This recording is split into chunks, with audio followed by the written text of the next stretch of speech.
Okay. Okay, everyone ready?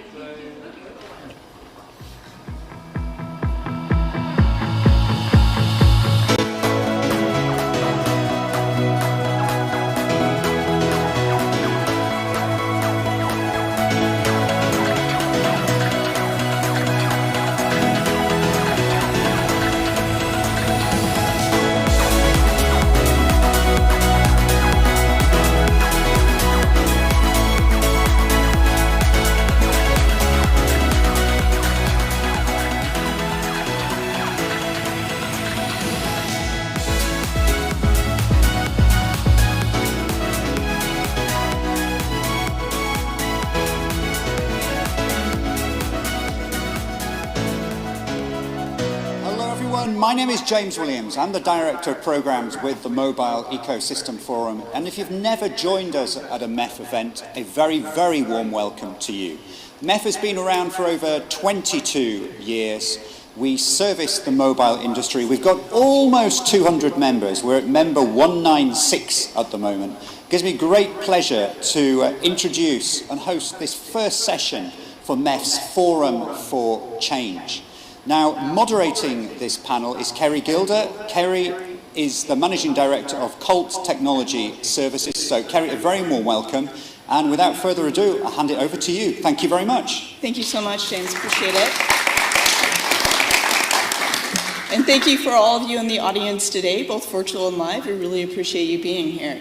We're excited about this panel today, and more importantly, we're excited about our partnership with the MEF.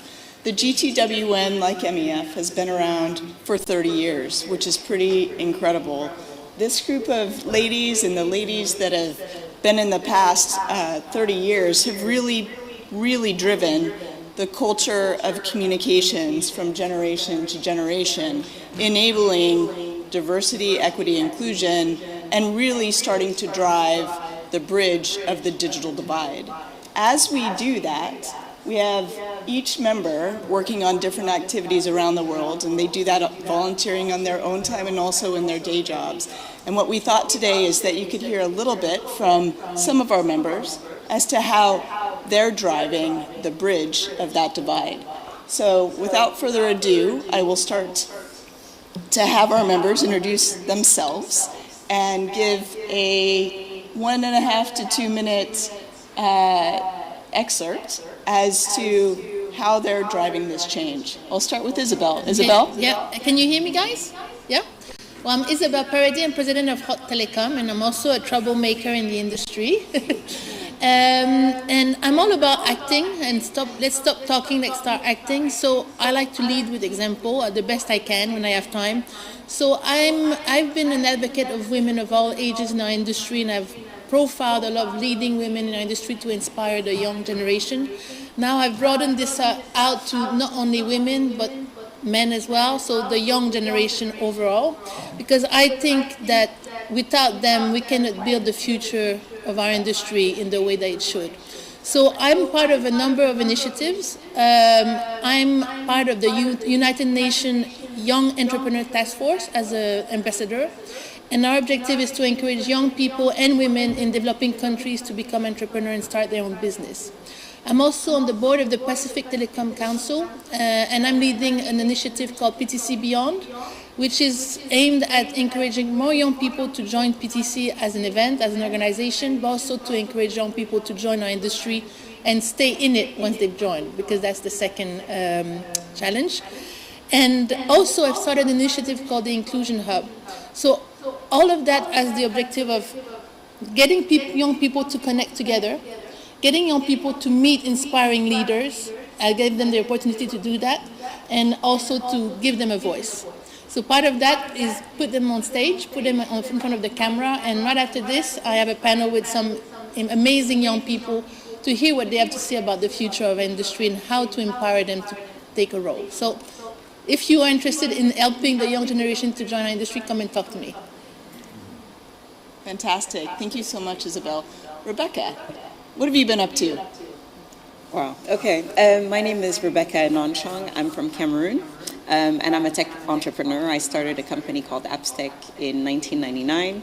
And I'm involved in a number of initiatives, particularly to support digital entrepreneurship in Africa.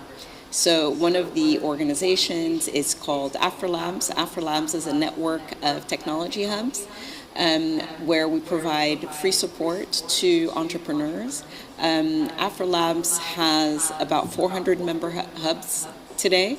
We started with 5 in 2011. Now we're at 452 countries, and we support over 1.5 million young entrepreneurs, digital entrepreneurs. I'm also on the board of an organization called Imagine Worldwide, and I just got back from West Africa, from Sierra Leone and Liberia. A couple weeks ago, I was there to see the children are given, we have these tablets for them to learn English, to read and to count.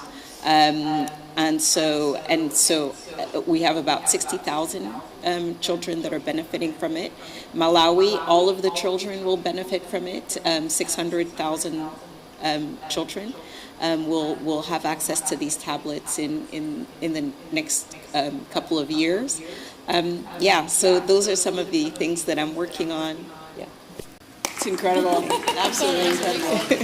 Yeah. I hope that as you hear these stories and what these amazing women are doing, that you can see this isn't just about diversity, but it's actually driving change in our day jobs. It's driving change as female entrepreneurs and female business leaders, and the impressive panel that we have up here today. So Victoria, I know you've been doing a lot with the UN. Tell us what you've been up to.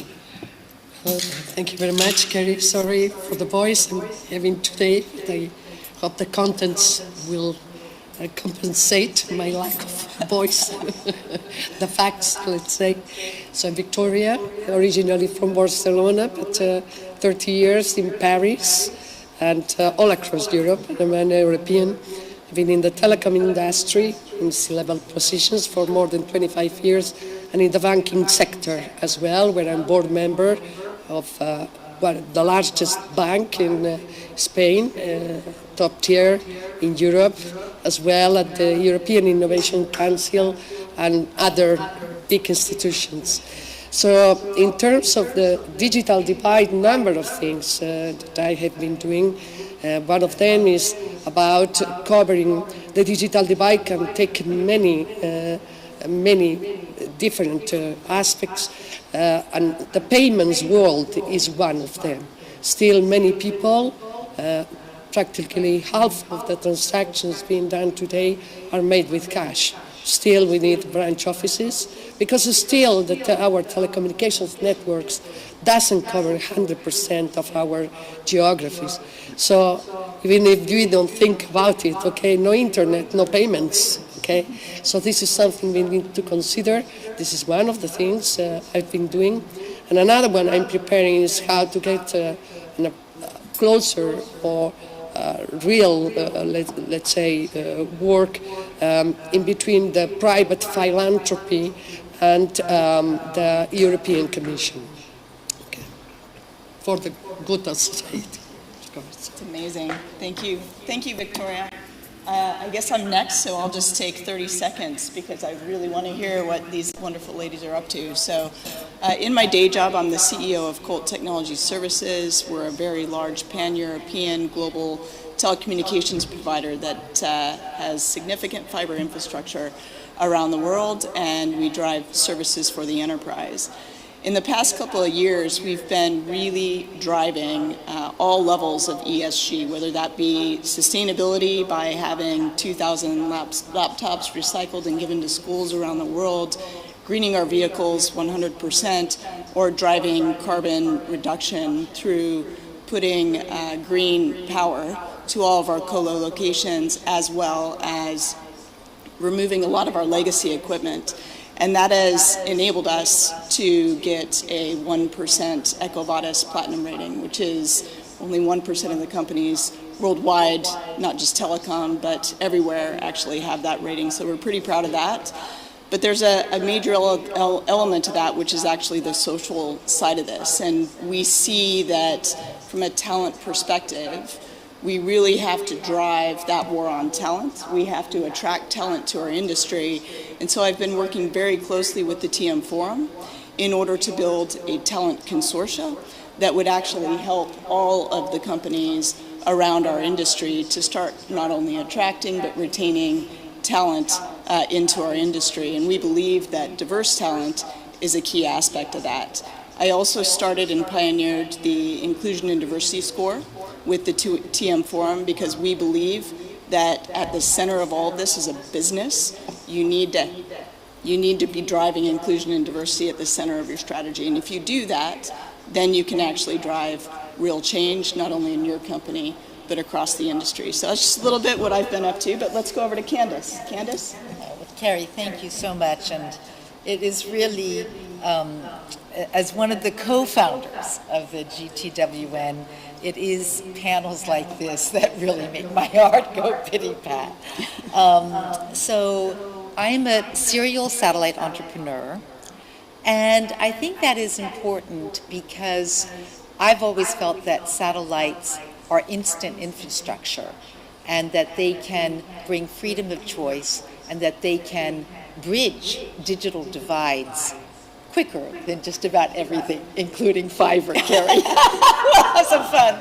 We'll battle it out. We'll battle it out. So, whether it was creating SES, the world's largest satellite system, whether it was working together with my dear friend Sally Clark to do Iridium, whether it is today in the Pacific, again, a number of us, Sally included, we are first investors in Pacific and Oceania Women's Network satellite, bringing high-throughput broadband internet to all of the islands in the Pacific, many of which are matriarchal, so it's really, really fun.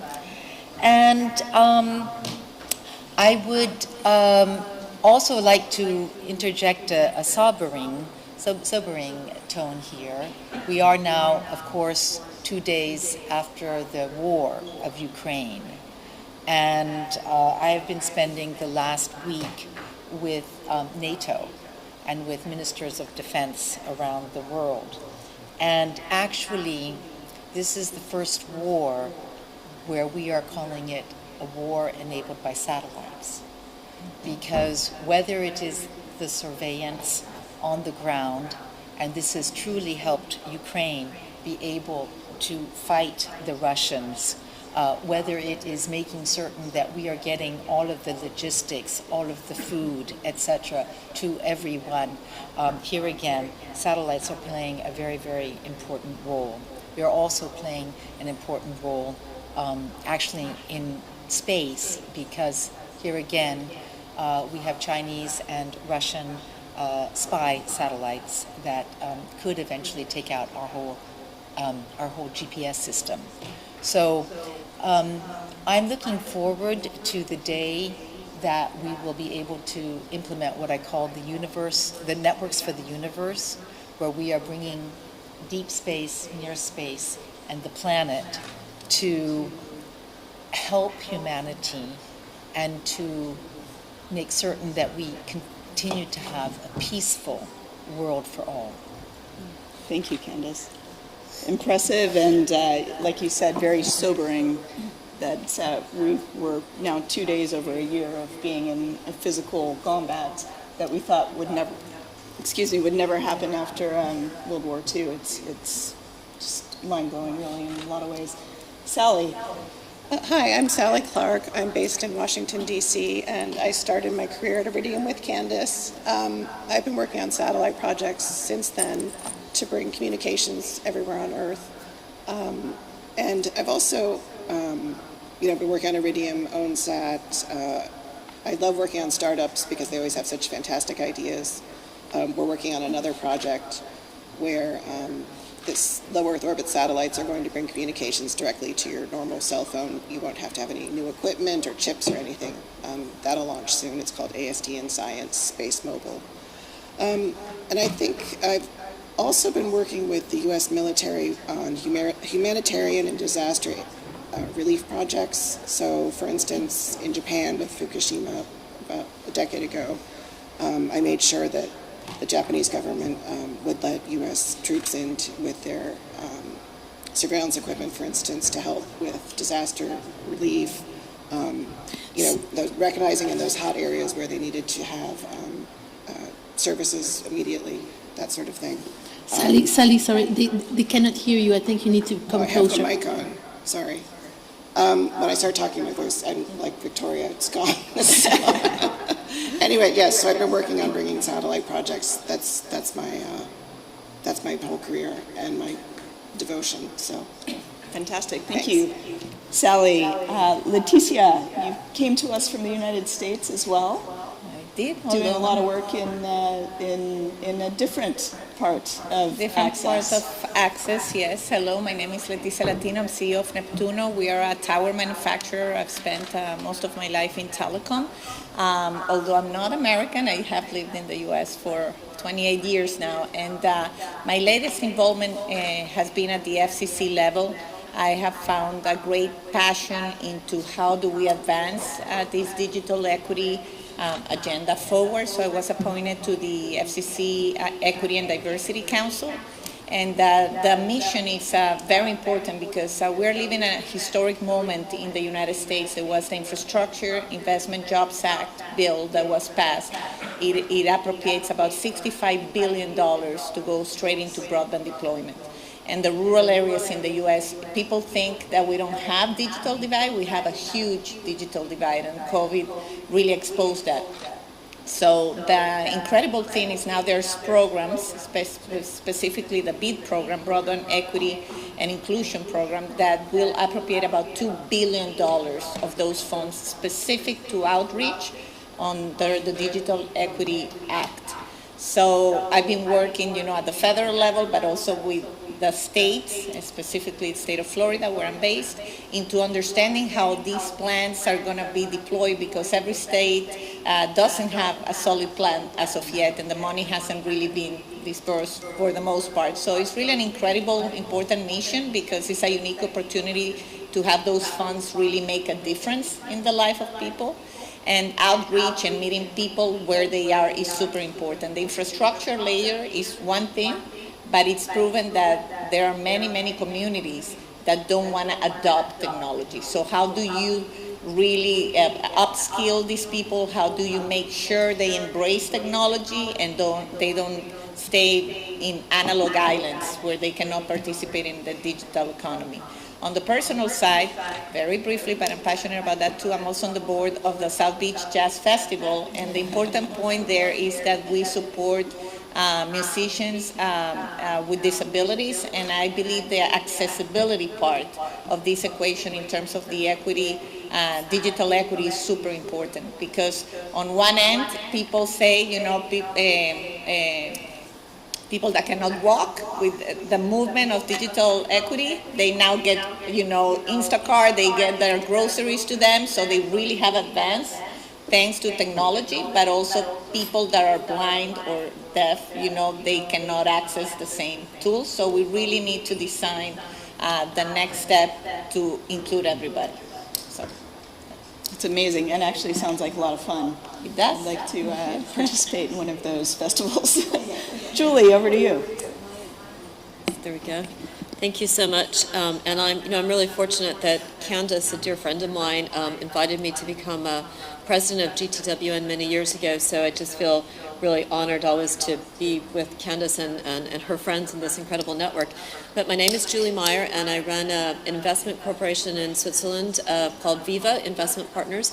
And we really actually operate more as a multifamily office. We have a lot of self-made technology, private equity, hedge fund guys. I'm the only woman, so I'm out there kind of identifying opportunities that we then go invest in, some with our own money, and then we syndicate it through the shareholder base. One of them is a company called Solaris Suborbital, which is sourcing space data, high definition video quality data at a fraction of what you can get with satellites, so we're doing that. We also have backed an entrepreneur who's done about 7 mobile telecom companies out of Dubai called Aladdin Life, and they're about to launch something. I can't pre-announce it, but watch this space, Aladdin Life. He's a serious mobile telecoms guy, very humble, and so they're creating really taking the mobile telecoms understanding that they have to create, essentially acquire customers very cheaply to go then into other kinds of businesses on top of that, which is really interesting. We have a unique way that we approach investment through, you could call it events, an events platform. The way I think of it is that our community drives the alpha. We use our community to basically do due diligence on the investments, and probably something I'm sure I've picked up from Candace along the years is that way of making the network matter, through the long-term relationships that actually enable us to do better transactions. And so we've taken our Follow the Entrepreneur FTE platform around the world into Africa with a wonderful woman by the name of Rachel Dumba. Rachel is, again, I can't pre-announce it, but she's joining one of the most important boards in the entire world. It's just breathtaking. She's a very serious businesswoman out of Uganda, Kampala, Uganda. So we're going into Africa with our investment platform. I started buying property in Kea, Greece. Kea is the first island, which is just south of the mainland, a couple years ago, and decided that I thought I would try to figure out how I could license a 5G, make a 5G license to enable really amazing connectivity in the Greek Cyclades. And there's a lot of complaining about the sustainability of tourism in the Greek islands right now, and what they really need is 12-month GDP. And so again, thinking about all of the, what I've learned from being a part of this network over the years is just that if you have connectivity, you can build on top of it. So what we're trying to do is to enable the Greek Cyclades, starting from our island, Kea, with connectivity that enables businesses to flourish in places, all of those wonderful 25 Greek Cyclades islands that can become a new home for telecoms-based or telecoms-enabled businesses. I think that's kind of it. So. Great. Thank you so much, Julie. That's, again, incredible work. It's amazing to hear just what's going on in different parts of the world and how each one of you, whether it's satellite, it's mobile, it's financial services, it's working with the WHO, are doing just amazing things to actually bridge this divide. So last but not least, for sure, Sarah, can you give us some insights into your world? Thank you very much, and I'm really grateful to be along such esteemed and well-accomplished women, and thanks to Candace for getting me as a mentee for GTWN. So I'm based in Islamabad, Pakistan, and personally, background, I've done my master's in IT, so I come from a very, very conservative background in Pakistan. So coming to STEM, and then, coming to telcos and connectivity, and, all this was something which is very new. And if I may say that I am the first female in my family who's into technology and IT, and I was a hardcore programmer when I started off my career. So then slowly moved to operations, and also now I'm leading the country engagement for GSMA in Pakistan. Our focus is to, obviously, while we support our members on policy and advocacy areas of concern, but there is one thing that is very close to my heart is the digital and financial inclusion of women. And after COVID, we have realized that has widened the gap. We are talking about digital gap and the gender gap. It has actually widened. And if we look at particularly in Pakistan, so the women are actually 33% less likely than men to own a smartphone. And even if they have a smartphone, they are 38% less likely than men to use mobile internet. So, what came across was that, in these areas which are more conservative, family disapproval is a top barrier. So, after COVID, you would have realized how much connectivity means to us. So we're trying to work very hard in Pakistan and in other similar areas as well, where, the connectivity should be established as a basic necessity when it comes to food, shelter, and water and everything. So connectivity is a basic one.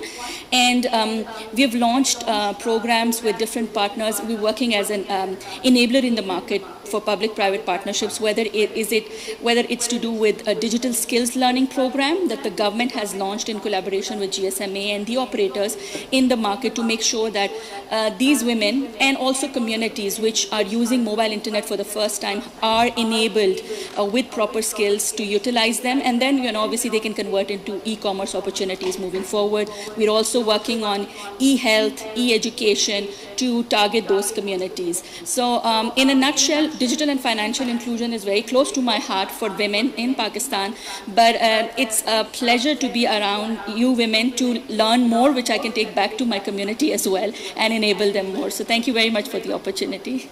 Fantastic. Thank you so much. Just some inspiring stories definitely here. I think we have 4 minutes. We could probably take maybe 1 or 2 questions if they're fast from the audience here, if anyone has any questions or would like to hear maybe 30 seconds more from any of them. I do have one question. Hi, it's James from MEF here. Hello.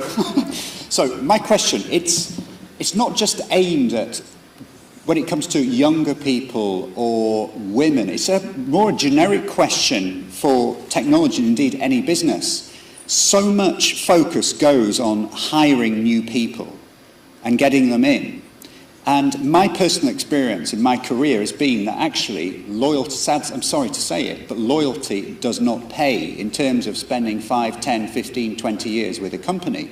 Because it seems to be that those that come in new seem to get better pay and everything like that. So what is the GTWN and what are you all doing in your own organisations to ensure that your attention or your organisation's attention isn't just on hiring the newest, the latest, the brightest, but actually looking after the fantastic personnel you have that are really cranking out some great work. So it's... Can I start quickly? Yeah. Please. I think it's a very good question, James, because I know I talk a lot about the young generation, but I'm as passionate about the young generation as the more experienced generation, because I think everyone has to be involved in the industry going forward to build it. And the more experienced generation, I was going to say old, but I didn't go there, they have so much to share with the younger generation and vice versa. So I'm as passionate about the more experienced generation as the young generation. I think it's important that we take that seriously. I see some companies that get rid of their amazing employees at 55, which I think is crazy because they have all this richness of experience. So I like to lead by example. So my CTO, so the person that works with me more on the technical side of my business, is 70 years old. He's been in the industry forever. He's amazing. He's not working full time because he wants to do other things. He's a professional photographer in his spare time, but he loves the industry, has a wealth of knowledge. So I keep him on because I'm very lucky to have him. He has a lot to bring. So I think it's as important on each side to bring the young people in and to retain the older generation. All right, I don't know if we have time to all. I think we have maybe 30 seconds and then panel's over. Go ahead, Rebecca. Well, I'm not that young, but I love working with young people because they inspire me. But in my company, my company's been around for 24 years now, and I have people that have been with me for 24 years. And so we've grown together. And I think that loyalty, for me, it's probably the most important thing. It's the most important criteria when I'm hiring. That's really fantastic to hear, because it's not just about getting the latest and brightest, whatever they might be, wherever they might be. It's about retaining great personnel. So thank you very much. So unfortunately, everybody in the audience, whether you're here with me in the room or live online, thank you very much indeed for joining us. And of course, this has been recorded, so people will be viewing and listening to this after the fact as well. So particularly warm welcome to you as well in the future.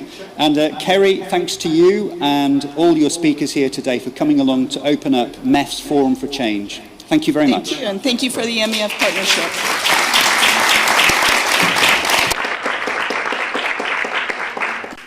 So now we're talking about the young generation. So we're going to have a panel with the young people on stage. So come on down.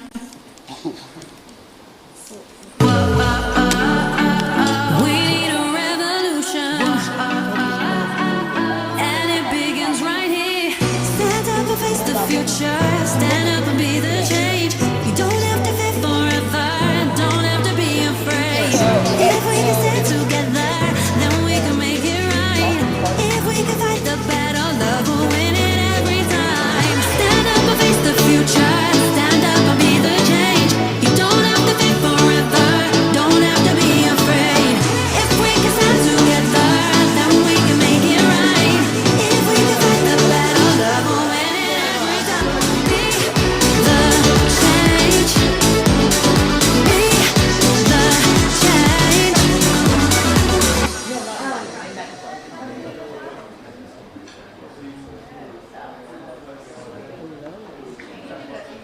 Sorry?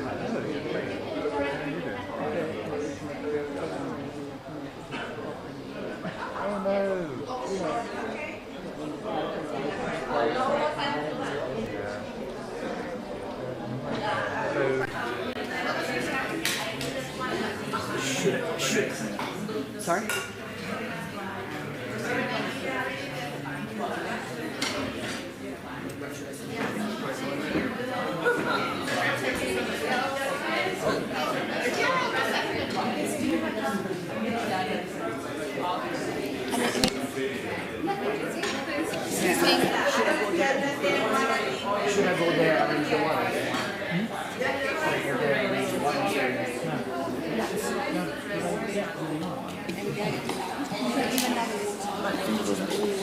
That's fine. Yeah, this one. Yeah. All right. Are you ready, guys? Hello? Hello? Can you hear me? Yeah? Can you hear me on the back? Yeah? Okay. Everyone, welcome to the Mobile Forum for Change. And the panel for the next 30 minutes is entitled The Digital World Through the Eyes of the Zillennials. So you may wonder what animal is a zillennial. A zillennial is very simple. It's a convergence between the Gen Z generation and the millennials. So put together is the zillennials. It's an invention. I don't think I've invented it, but I think I'm going to say I did. So surprisingly, it was a surprise to me that those two cohorts together, the Gen Z and the Gen Y, make up 55% of our population. So if we don't take notice of those two generations when we create the future of our industry, I think it's a big mistake. So today, what better than talking about the future through the eyes of the Zillennials, to have a group of Zillennials on stage with me, and we will discuss what makes Zillennials tick and how they want to consume communication, how do they want to work, how do they want to be empowered to make a difference in our industry. So I would like to welcome my panelists. So on my left, I have Beatrice Filippi. She's Global SMS Sales Manager at IDT Global, and she's been in the industry for 3 years. Then I also have Eduardo Perez. He's lead at Code Technology Services. And how long have you been in the industry, Eduardo? 13 years. Okay, you're an old bee then. Then I'm very jealous of this man's hair now. I wanted to touch it. And your mustache. I like it. Can I touch it? Yeah. Okay. You made me feel lucky because not all can touch. No, I know. I feel very privileged. Thank you. Exactly. So this is Andres, I'm not sure I'm going to say Baselga Radio. Yeah. Okay. You're SMS account manager at the great company BTS, and he's been in the industry for 2 years. Correct. And then we have, last but not least, Magdalena Gorgieva. What's your new title? Because she's just been... celebrate later. Yes, she has a new job. She's climbing up. Well, more commercial, sales development representative. At Consult Connect PCW Global, and she's been in the industry for 7 years. Yes. Why, does it feel like 15? Yes. Just think how I feel. So, to get us started, just because what do these Zillennials, what do they eat? What do they feel like? What do they like, they don't like? So the first thing is to understand the Zillennials, so that we all start on the same foot. So Beatrice, what makes a Zillennial tick? Thank you, Isabel. So I think it's always difficult to make generalizations, but in this case, we're talking about people that were born in the mid-1980s onwards. So I think what is really different about this generation is the fact that we were born and grew up with internet connection and access to the internet. So we're sometimes called the digital natives. And I think this has really revolutionized the way we think about society, interaction, and of course also in the workplace. So I would say as consumers, we expect, usually we're a bit spoiled, we expect our digital experience to be seamless and customized. And on a whole, I think we're probably more aware of political issues as well because of how connected we are. So we tend to care about diversity, inclusion, sustainability, and these values. Okay. Eduardo, anything to add to that? Yes, of course. Thank God. Okay, let's put it this way. I think one of our key drivers is consistency and transparency. We expect things to happen in a way that they are more real and probably less fluffy than traditional used to be. And the other thing that I think is really important for us is experiences must require low cognitive effort. And it's not only about just making them look good or seem easy. Is whatever decision I'm going to take, whatever transaction, whatever service am I going to buy, it must be something that doesn't really affect my mind, because I've received so many inputs, and that is something that it's super important, because that affects literally every aspect of our corporate life. It affects internal communication, it affects engagement, it affects how we hire and attract people. Even in an interview, the amount of information that we receive for multiple channels is huge. So we have to be very careful on how we communicate to each other. Okay. But for me, the low cognitive effort is fundamental. Okay, so she said spoiled, lazy, okay? Yeah. You're doing good. I'm joking. joking. What about you? How would you define yourself as a Zeleno? Not as lazy, I would say.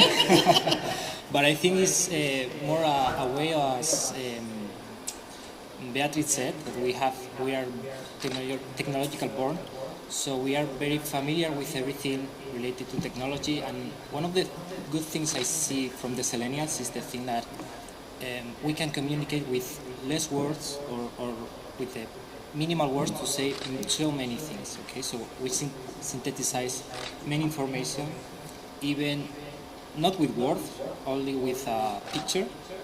We can easily see a meme and understand what's happening in that moment, related to information of every day, about politics, about anything that happens around us. So I would define ourselves like more technological people and more easy to communicate to each other. Okay, that's interesting, because us, the more experienced generation, we would have thought we communicate very well because we call each other, and we still do that, and you don't. But what you're saying is We used actually to the do reverse. it- It's a I different mean, type of communication. It's a different but- type of communication. It's more Yeah, synthesized. Yeah. More intense. Yeah. Magdalena? Well, without being modest, I think we are really resilient. We are really determined, and also, I don't know, I think we are really selective in terms of how we spend our time, what we invest into. So, I think it's a great generation because it's in between of people who are not really confident of doing things. And now you see that all of these co-founders doing stuff, you're being inspired constantly. You're questioning even yourself, am I good enough? Or is that enough actually? But I think we're really privileged. We're cleaning the platform for the people after us to come and shine even more.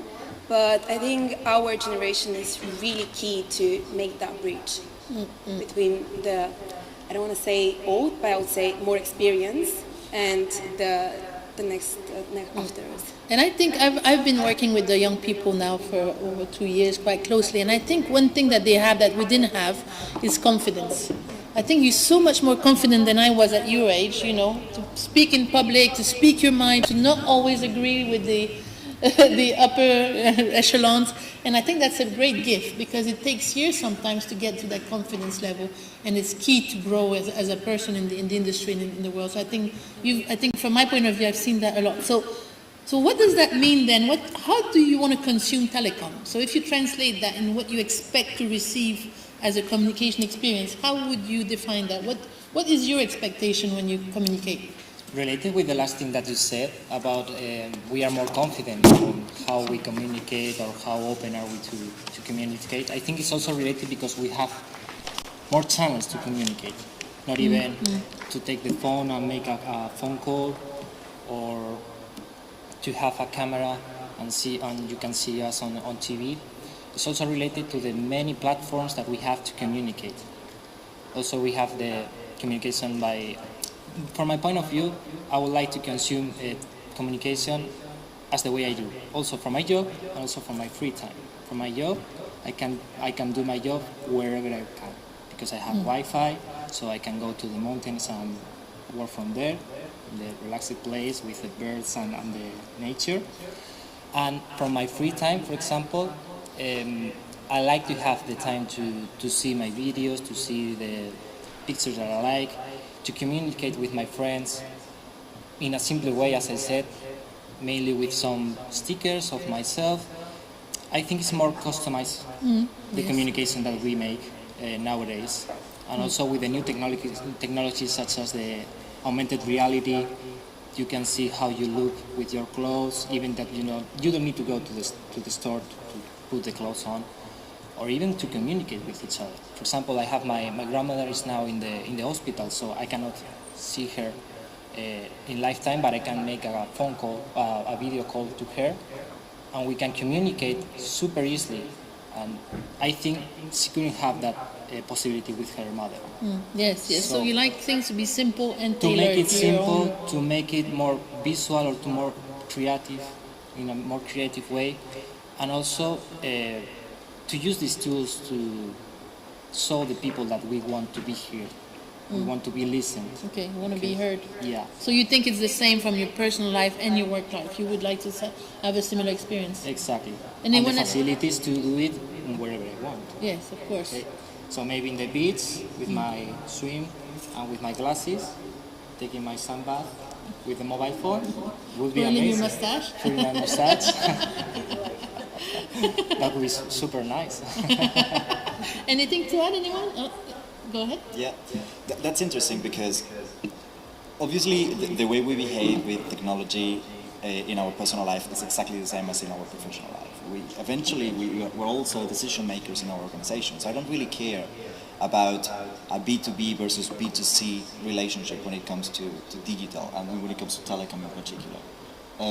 Well, Maggie and I have been working together for a long time because we created a massive partnership in telco to solve quite a big industry problem around industry billing issues and settlements and so on. And the reason why that works is because we managed to build a strong partnership between each other. We managed to build the right culture, even though we're working in different organizations and so on. But what is that actually relevant with my personal life? Because that's exactly the way I build relationships in my personal life. It's about trust, it's about simplicity, it's about transparency, it's about making things really easy and they look good. It's not only about it solved the problem, but how do we communicate it? Is it sexy enough? For example, how did we build a boring billing blockchain platform into something really sexy? Well, It's just because of that. What did you do? Yeah, I should say that it's not boring at all. Excuse me. It took me 12 months. Don't say that. No, but for me, I'm really privileged to be in this team. And honestly, collaboration between completely different businesses. I mean, same environment, okay, but he's called, I'm PCW, Council Connect. We work with Vodafone and Deutsche. But sitting in one room together, brainstorming, again, it's the same, towards same goal. It's brilliant, we are competitors at the end of the day. But for this specific project, we work as a team. We were last week for 2 days brainstorming how to improve the process, how to make it better, and work for all of us, which is great. I mean, not every company or not every, maybe industry can have the same project working. It's super important to take in consideration as well that I don't care how the BT portal looks like, or Colt, or Deutsche Telekom, or PCCW.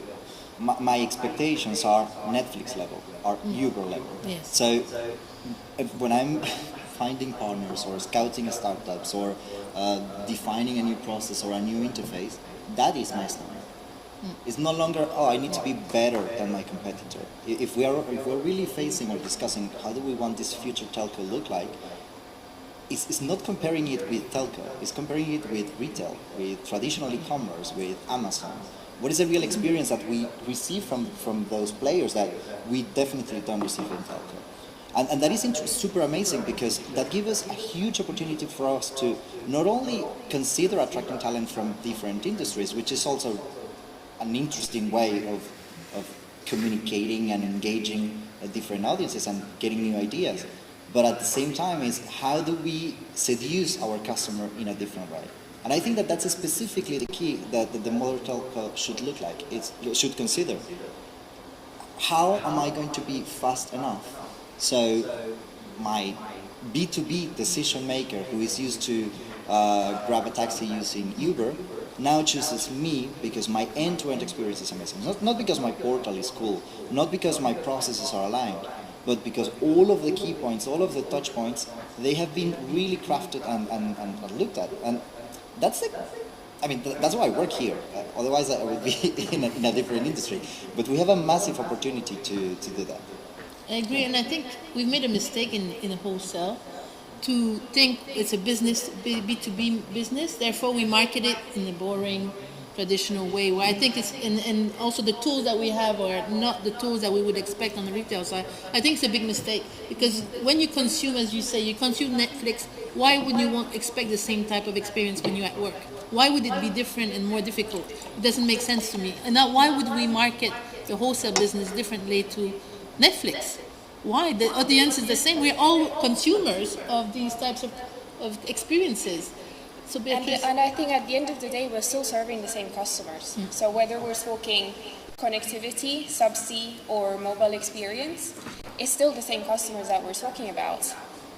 And it's important to recognize that internet connectivity is becoming more and more like electricity and water. People take it for granted. They assume that it will be there.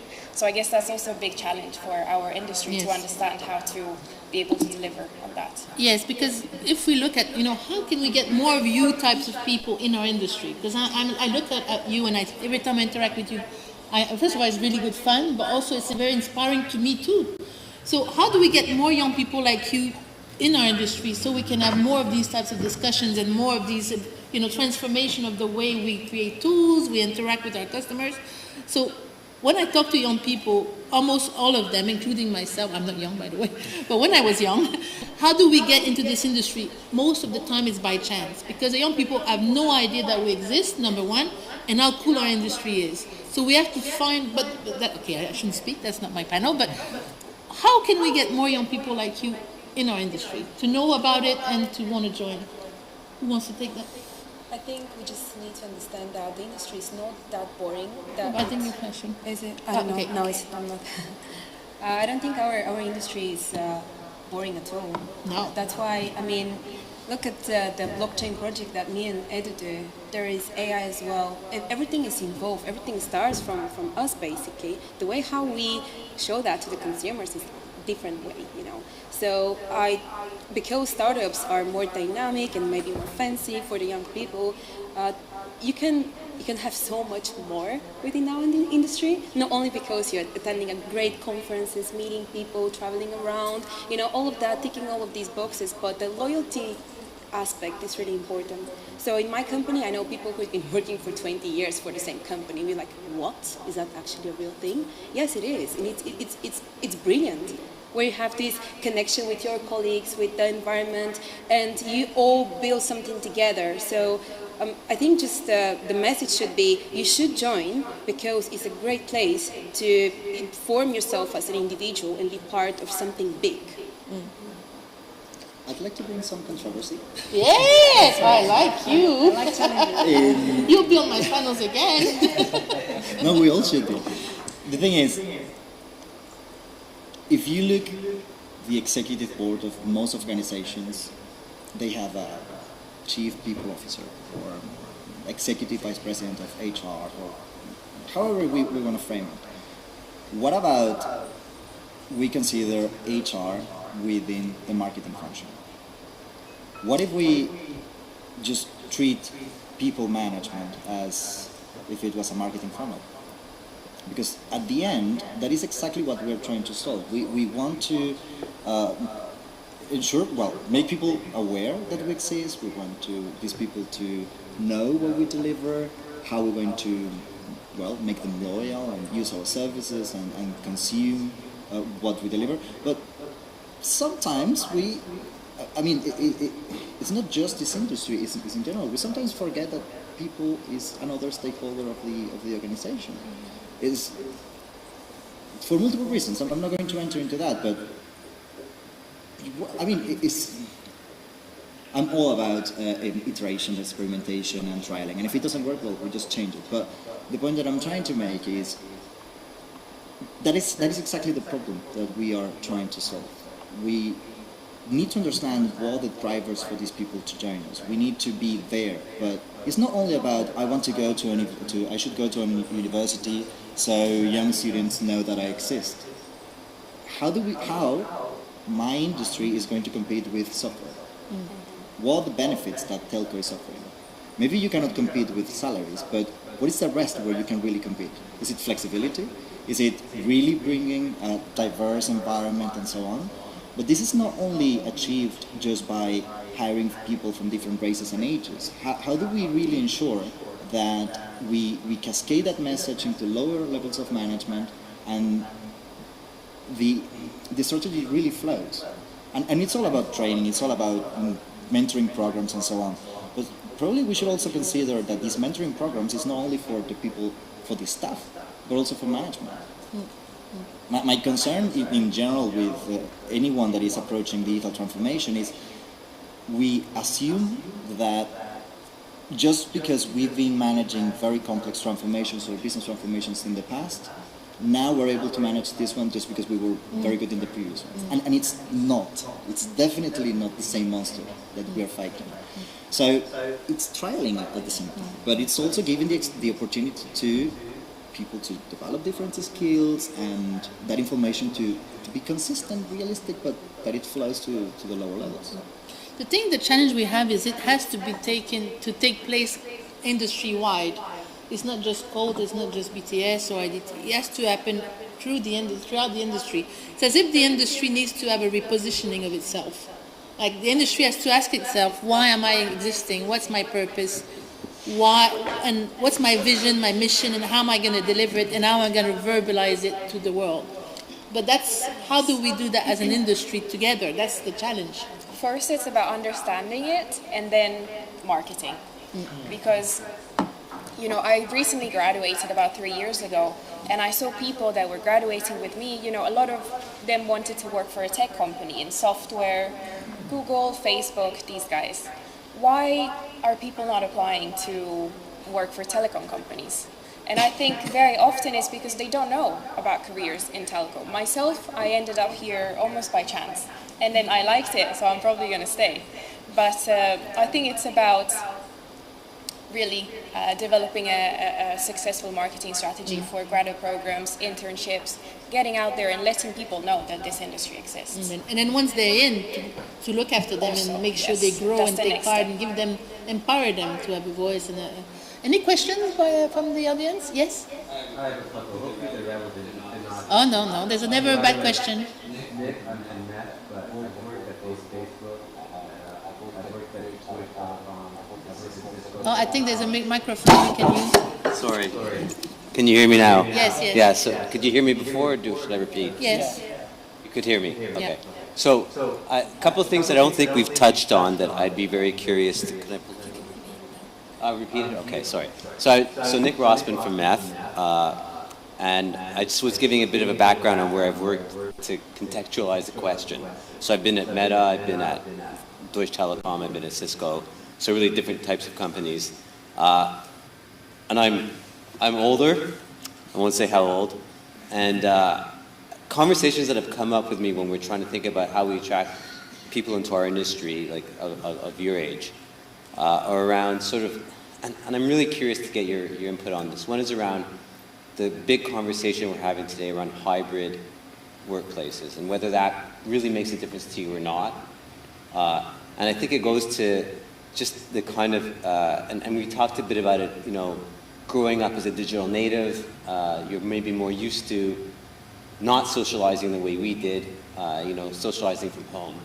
So very curious around where you think, and the other thing that we haven't touched on, and maybe we don't need to, but when operators or vendors are competing against the Metas and the Googles of the world, I think another big challenge is pay equity. And I don't know if that's, so those two questions. Yeah, so hybrid working is important. We know you want to work from the beach already. So is it a big factor for you?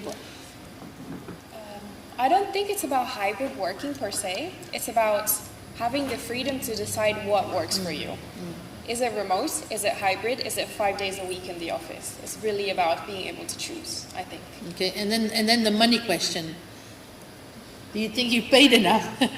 Never. Okay, another point of controversy. Well, first question was around Hybrid working. Is that hybrid important working. for you to be I on fully board? agree with her. I mean, we're no longer in the 19th century. The whole thing about putting so many rules about being present or not is because multiple years that worked, let's say, that is no longer the case. There's a structural gap that needs to be fixed. What is the real objective or the strategy for the organization? How are those objectives transfer to the multiple layers? What is the communication between top-level strategy to the low-level management? How agile is this organization to change the path or not? And now, when you take that in consideration, personally, I don't follow 9 to 5 at all. But my goals are very clear, and I need to meet them. I can work at 3 a.m., or I can work on Saturday, or I can work at 9 a.m., or I may just not show up in the entire day. That is not affecting my performance. I'm lucky because I am in an environment where I am allowed to do these kind of things. But that's how I thrive. That works for me. But may not necessarily work for you. Maybe you want more 9 to 5 job with regularity and so on. The point that I'm trying to make, and she was completely valid, is we need to ask people what it works for them. And it's not only about just having a strict policy that everybody should do the same. That is the whole thing about diversity. Maybe, to be honest, I think that if I've gone 5 times to the office after COVID, it's a lot. Wow. But why? Because all of my projects, they are international. If I go to the office, I'm going to see friends, but I already see my friends outside. I don't need to go to the office just to see my friends. I already meet them. The point that I'm trying to make is we need to give people flexibility to work how they want. But at the same time, we also need to be very careful with the structural gaps that every organization has. And that's perfectly fine, but let's focus on that. I mean, how is your strategy communicated? Are you persuasive enough? Is it sexy enough? Is your management really clear what they want from their staff? Is there any way to track that? Because if your objectives are like naive, open, we just want to be the best in the industry, that's fine, but how do you measure it? You know? The point that I'm at the end, I think that's super relevant. And that is also linked with another typical structural gap that most organizations have around roles and responsibilities. If you really want to consider the pay gap within the industry, you first need to start understanding if your people is working on what. Job descriptions mean really nothing when it comes to current day-to-day digital environments. Now the question is, obviously, as not just millennials, but it happens to you and it may happen to all of you, you obviously want to earn more and you want to grow, or you want to see progression. So how do we keep people motivated with a perception of growth, and it doesn't necessarily lead to becoming the next CEO in 5 years? But people need to perceive that this growth exists. It's a very good point, because I remember when I was young and I joined my company, I was put in a program where it says, okay, you're going to start at this level, but we have a program for you, and this every 6 months we review, we go up if we're happy. And that made me happy, because I thought, yes, there is a path, it's clearly defined every 6 months, and then There's a plan for you. yes, and I feel like I'm here to grow, and they take me seriously and they want to keep me. So I think we're making a sign that it's almost finished. Sorry, we'll have to go after and have a chat. So, what? Sorry? 1 minute, yeah. So to close on an action, by now I'm a woman of action. For people watching us, what is the one thing that they should do to empower the young generation in their industry? Beatrice, one word. A few words. It's a very short sentence. I recently read a quote saying that to succeed in any corporate environment, you need a sponsor. And I think that applies to both the mentor and the mentee. So it's something that we should all keep in mind. Very good point. Okay. We have multiple leadership forums in our organizations. multiple VPs, multiple directors, and so on. My suggestion is that those forums, they are accompanied by a small group of young individuals that just are present, they give their opinion. They may not have the vote, but it's a way for them just to be aware what is going on within the organization, but also be able to say, hey, this may work in a different way. Yeah, and at the PTC, that's exactly what we've done. We've made a space on the advisory council, who was not very young at all, but now there's more and more young people, exactly, to say, well, we think that's how it should work, and they bring new ideas that we wouldn't have thought about. So I agree with you completely. I would say we would need like a proper plan, a recognition of the job done. Maybe not a club, but at least a proper plan for the industry, for the people in the industry to see how they develop themselves and also inside the company. A plan to highlight the success of the young people. Yeah. I would say communicate and be open, be transparent. I want to be there, how I can be there, and you can give me the feedback how actually and what it needs to go to the certain level. Just open communication, discussion, because although we are young, we're not that young, I mean, we're the future anyway, so open discussion. Yeah, and to close, I would say be the change. Take action yourself. Don't wait for your company to create plans. Do something yourself. Talk to young people. Bring them on stage.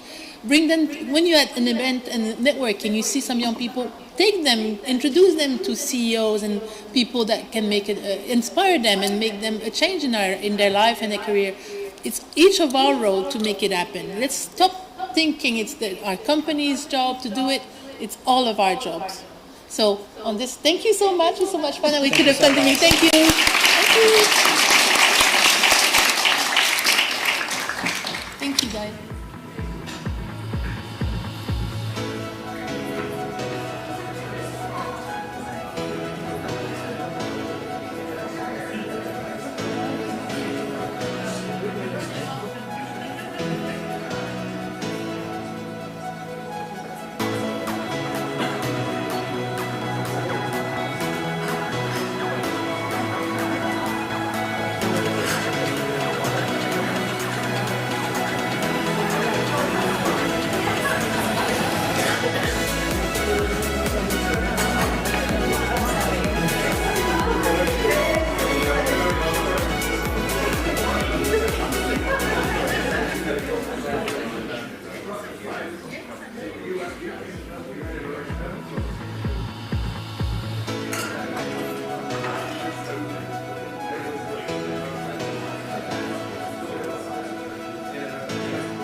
Hi there, I'm Dario, and I'm a bit of a host, but I think it's time to say thanks specifically to GTWN that has been helping us to set up the last two sessions and more.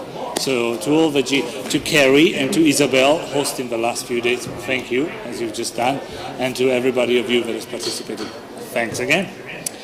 Now, before we start the next session itself, I know, thanks for joining us if you are online watching us as well. We're going to be having the third sessions of our inclusion approach. And talking about inclusions, I think it's nice and a bit ironic. We talk about inclusion here for the first time because below over there, about 700, 800 years ago, people were killed, hanged, as a matter of fact, lots of them. Hundreds of them. There was no football club for Barcelona at the time, so that seemed to be one of the greatest things, a spectacle to see. And specifically, it was in front of a port, so to make sure to the sailor, to remind them, behave, here, rules applies. The owner of that land is, to link to this room specifically, eventually sold it when he decided that it was a wrong policy. Inclusion was part of it. Make them welcome, just like we've seen. Optimize the diversity of that. So they built the huge contracting hall, which we'll see tomorrow in our MEF awards, to invite people, the same sailors, to trade. We also work it out, a code of conduct, and lots of fantastic things. Lots of big stories. I like to talk a lot. But all of it to tell you that you see that arch over there, the one that doesn't allow you to see that side, it cannot be moved because, well, the owner of the land the land from which all of this is set on, and specifically the hanging place we sat on, and did ask, I will give it to you for free as long as you build a church for me. Now, eventually they built the church, then it got destroyed, took it out. Then they built another one, got destroyed, took it out. They built, I think, a third one. And that's the last remaining bit of the church. And so when it was renovated, they kept it, even if it makes our job slightly more difficult. Here we go. Enough about talking about history, but I think we had a bit of a room change. And before I give it to our moderator here, Monica on the left, I'd like to thanks again all of you for being here, and I hope we're going to see you soon. Monica, what are we talking about now? Inclusivity again. Thanks all of you for being here. And first of all, I have to apologize. Chris Lewis, that was supposed to be here, is not able to be here because there was a problem with his flight, so he's still in the air now. We're going to talk today. First, let me introduce my panelists. Well, Dario Betty, you know, and Stephanie Hoff. She is the CMO and the head of ESG at ENEA. And what we're going to talk about is inclusivity, and this is part of a project that Chris Lewis and I just started, and we're grateful for MEF to invite us here. The purpose of this is to open a discussion and to get deeper into why inclusivity is important, and this is both with respect to diversity and disability. All of you at some point probably are going to be disabled in some way. So, all of you have a diversity contribution to bring to the table. So we usually think of inclusivity as including minor groups, smaller groups, but in fact inclusivity is about having a broader view to accept everybody and to cater to everybody, and our argument is that this is actually good for business. So we're going to have more events, and it's going to be with BT, one on women, and one with on NEO. Enough of that. Let's go on to the topic today. So again, we do not have the full answers, but we do have a lot to learn from what different companies are doing. And today I have two excellent panelists here that will share with us what is their experience so far, what is it they're doing, and it's going to be a good model for everybody. So with that, Dai, why don't you get started? What do we do? There are two things I'd like to talk to you in terms of what MEF does. There are two sides of MEF. One is the small company that we are and how we're trying to change a few things and how we do stuff. And the other one is our role internally in terms of the communication. Let's start with that. We started looking at inclusivity not as a let's do good approach. As much as necessary, we are a trade association, and we looked at other work business-wise. I said we looked at numbers. We about 4 years ago we looked at some of our consumer survey study, all available for you. Please have a look. And it turned out that a lot of people were not included in the smartphone revolution. So we turned out, older people, women, older people. I said, well, why is that? And then it turned out that we looked at it and said, it must be, that's probably my perception, it must be in countries where there is no economics, where there is no power. It turned out the highest level of women, older women specifically, not having smartphones, is in Germany, in France, places with fantastic numbers. And then you wonder, why is that the case? Well, there is a perfect reasonable answer we seem to find out. They have access to other things as well. But yet, it could also be a question of inclusivity. How well are these services designed for them?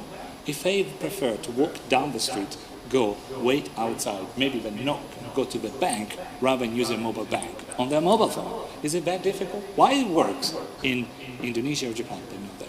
So that we thought it was a great opportunity for us and industry and says, can we do our job better? Are we forgetting that there is a very good, sizable element, even a rich and wealthy part of the market that is not part of an industry? And surprisingly, we talk to a lot of your faces, some of your faces, that are working into multiple devices, multiple solutions that work across SMS, voice, anything you might have. That's already out there. So why is it not working? Why is it not working for people like me that cannot see perfectly, or maybe people cannot see anything, or cannot hear? We are leaving a lot of the potential on the table. So that's what we've been doing. Sorry, long answer. What about within MEF? Well, within MEF, then we did two things. We asked Chris to write a report because he had done a magnificent report, Chris Lewis, 402. So we rehashed it. Fantastic. And we went there. The first question that I got from him was, can you send me what you've done about all of these great consumer studies and so on? I said, yeah, I've sent it to you. It's in a PDF. And then he went, you know what? If you don't know Chris cannot see it. So I said, that's not going to work for me. And I said, if you send me in a Word document, I could have it read it out, but there is no translations on there. And I thought, oh, damn it, I'm part of the problem. I'm not part of the solution. How do I change it?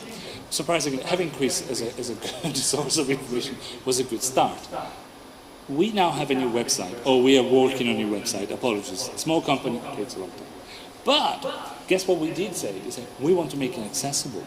And they went, we like that. The agency really liked it. And surprisingly, it's not more expensive. It's not much more difficult. The tools are out there. It's the processes and understanding, making it a priority that makes a difference. And so you are now my witness of a new website better be much more accessible. And if it's not, we'll hear from Chris, we'll hear from you, and you will tell us.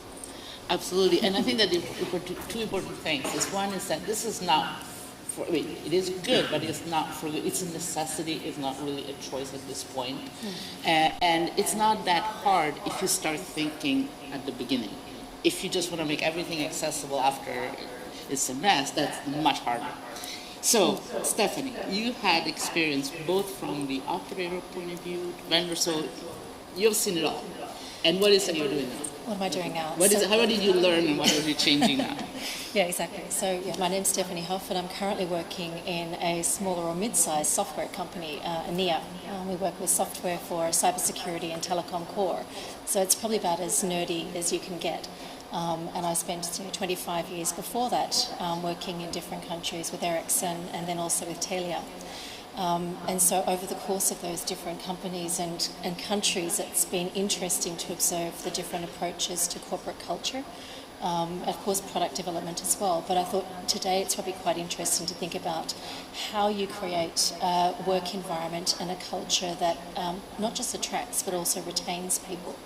And I think if I reflect back to probably the first diversity initiative that I worked on when I was a lot younger, and before I had kids, and I was concerned about why we didn't have so many women. And when I started working through and talking to all the people in the office about what they needed, what I uncovered at that time was that there were people in completely different circumstances. Some were people that wanted to go and study part-time. There were people that had elderly parents they had to care for. And what was interesting was the accommodations that everybody wanted were actually fairly similar, but they were very individual. Whether it was flexibility of work, whether it was, the ability to take, an extended break, to not have to travel, etc. And also, access to sponsorship, I think, came through quite a lot as well.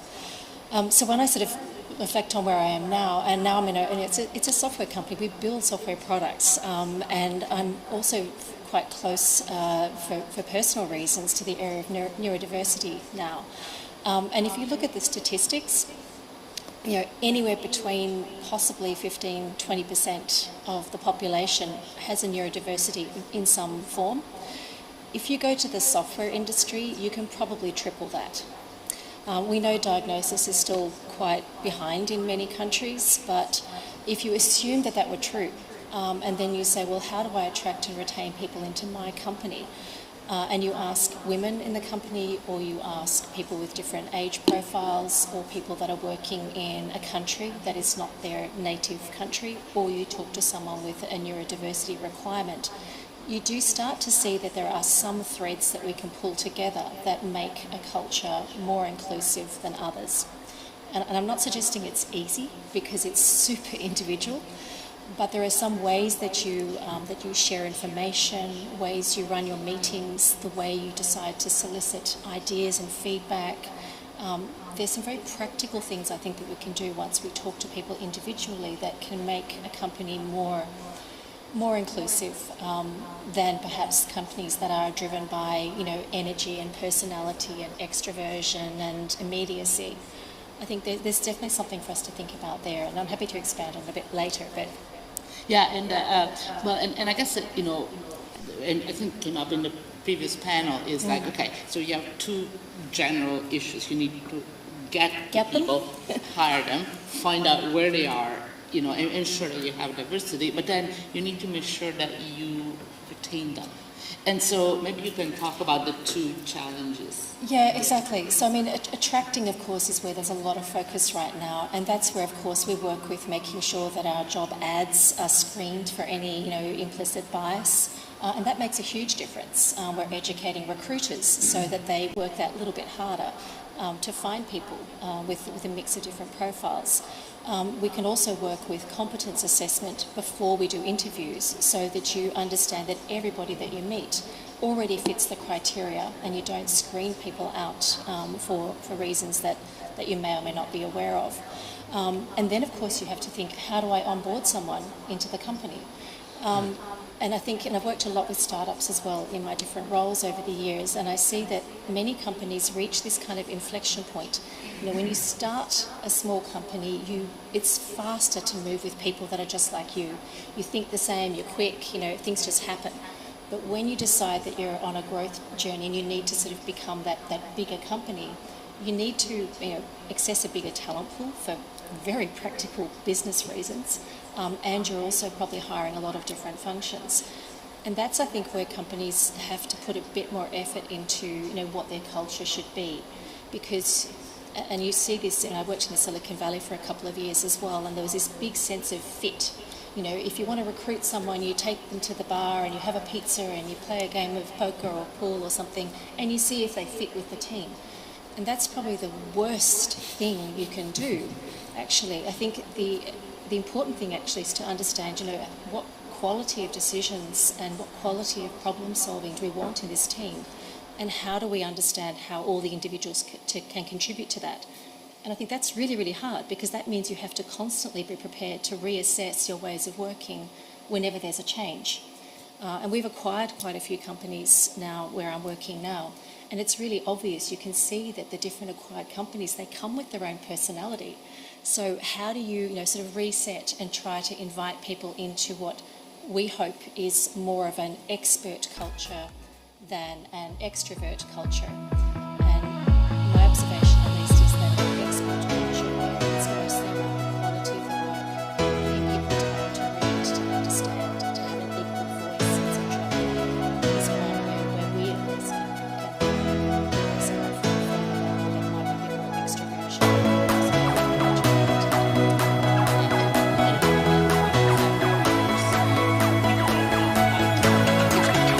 To get to work with them initially, but they're going to come up with something that you didn't think. Exactly. Most likely, because that's the thing, they're different. So diversity is actually a value. It's a value, but it's really hard. But it's hard, yeah. Like you say, you won't necessarily like everybody the same way, but the quality of what you do will be much better. Yeah, and then I guess you get used to it, Yeah, So, exactly. So in the spirit of inclusivity, if there is any question from the audience, raise your hand. Otherwise, I'll keep going. And no questions yet? Okay. So, Daria, let me ask you. You are in an excellent position because you work with different companies, all the members, or many of them. What do you see sort of in the industry wide? Is there, because my feeling is sometimes is that a lot of the inclusivity is kind of a PowerPoint, let's do good, but then not much happens. And I think that now we're at the point where actually things maybe starting to move. What is your view of that? Let's close the door for it. Maybe we don't need to. It's fine. We're just between friends, right? Okay. I think that when probably we look at 99, 2000, when I first started being a member, I would have said that there was the element of, oh, we're doing good and we're good for society. We could have done better, but instead we've been inclusive, which is, okay, it's a position I don't particularly, believe it's the best position, but it did work. And we've seen some improvements there. However, it then changed into something else. I believe that sometimes some of our companies are very rational animals. They're doing things because they have to. What then it came is there was a big, challenge of COVID years and the lack of people, simply put. There were no one. And so I said, oh, well, if a well is dried, how do I find the people now? It wasn't the quality. And I think now it's a quality of diversity. Something Stefan just mentioned. You can say, appreciate the diversity of doing things different in the first place. So when Chris tells us, I said, PDF, sorry, but you cannot use it. You need to add voices. And then I go to an agency and say, that's the best idea you could think of your website. That's where it actually clicks and said, it is not for just having a different person with different capabilities. This is to look at the world in different lenses, which you couldn't do myself. I never thought of that, and I wouldn't have come unless I had that discussion. So I believe that we move from, well, we'll try to be good, to, oh, we need to do something because we don't have people, to, oh, wait a second, this is working. This is quality. This is a different approach. I believe that there might be some other sessions, but I like this one. I like it. It's a positive one, and it's what we as the industry needs to reinvent itself a bit as well. Of these industries. We have a question here, and I think if you can speak on you have a microphone right there in front of you. Yes, you should. No, right on the slide like a little. See, that's where we need the. I'd like to point out that MEF has spared no expenses. This is amazing. Technology. So, now on that last point of view, Dario, the positive note of things, because there are quotas in some countries already for diversity in the boards, which is great, yeah. But recent research from one of the INSEAD professors on decision-making, Siddiq, has shown that this decision-making process in management teams and in boards is better when the board is more diverse. So maybe we should be more clear in our industry as well that it helps. It is bringing to what you say a better result. So not a negative point. Yeah, we need to do it to feel good or to deliver to the quotas. No, it actually brings you up to a higher level. That's what I wanted to mention. Yeah, I mean, I think that they did it like for women, so if they have the number of women on the board correlates with higher profits, and this is just one dimension, obviously. So yes, if you do it properly. So, and I think that the issue with quotas is if you just apply the quota, it's easy to just fill the check, but you need to do the longer term approach. Any other questions? And you know where you have a mic. There we go. Can you hear me? Great. Yes. Hello, my name is Christopher. I had a question, again, going off a little bit what Dario, you were saying, and also Stephanie. How much do you think is it a structural issue within companies? In the last panel, we heard, the question about hybrid working. And, they said, we just want to be given the choice to decide what works best for us, as opposed to having always a company-wide policy and controlling every single bit of the puzzle. So what does that play in or prevent companies from actually having an authentic inclusion and diversity policy, as opposed to just letting things develop organically, naturally? Yeah, I can comment on that actually, because I think you've hit right on one of the biggest challenges, because I think most aspects of inclusion is quite individual. No two people are the same, and everybody, of course, wants to have the flexibility to work the way that works best for them. But in management and as a company as well, we see that there's also value that if people get to know each other, they get to trust each other, If you're very new in your career, you might want to build your network, etc. So it's quite challenging, I think, to be able to give everybody absolute freedom to work however they like, because I'm well established in my career. I could work from home and it wouldn't make any difference. But if I don't turn up, then maybe someone who's younger or someone that wants to learn different skills is robbed of an opportunity. And very concretely, I think there was some research done around hybrid working in the US, which showed that early in the pandemic, when everything went sort of online, it felt like quite an equaliser, because people in the LGBTQI community, for example, or people that had been racially marginalised, there was a lot of people saying, this is a much more comfortable way for me to do my job. I'm not facing microaggressions every day in the office. If I'm a mum, I can put a load of washing on, etc. So it felt like it was a really positive and really equalising experience for many people. But then after time passes, you start to see, well, who's getting promoted? Who's getting that great new project and new assignment? And still, it's the people that have the personal connection, that have got the active sponsor, that are getting the chance to forge those relationships. So I don't have a golden answer to give you on this, but I do think that you have to find some sort of compromise where people get sufficient flexibility, but you don't rob the rest of the team from the interaction and the development and experience that they're looking for as well. Let me follow up on this, because I know that you guys have done some really concrete, some concrete examples, because we're talking about sort of general, but there's something very concrete and very actually simple in the sense that it didn't require a huge amount of funding or different, that is actually effective. So maybe you can share that with us. Yeah, and actually when I was changing jobs to the one I have now almost a year ago, one of the things I most appreciate in ENEA is that it is a super expert culture, and there's a lot of introverts there, and I'm right in the middle actually. And we have a practice with in our management team that we insist on pre-reads at least 24 hours, probably 48 hours before. We run our meetings in a very structured way, and we always make sure that everybody has a chance to speak. I mean, it sounds ridiculously simple, and we also, I mean, it can be challenging if you're a sight impaired, but if you're hearing impaired or junior, etc., also using the chat function in Teams or using the breakout functions in Teams gives you more tools to allow everybody to have their say. So super simple, basic thing that you would learn if you went to sort of any innovation course or whatever. But it has the effect of making sure that everybody comes equally prepared, knows what the agenda is, has something to say, and has a chance to say it. And it's surprising just how far that goes against all of the, dynamism and behaviours that can otherwise sideline or exclude people in a culture that perhaps might be a bit more sort of personality-driven or... Yeah, no, absolutely. And the thing is that we actually do have the technology. Yeah. Technology is not what really is stopping us. No. It's just a question to figure out how to use it. And, as I say, I think this is an excellent example of how you can do it. Or, you develop a website from the beginning to...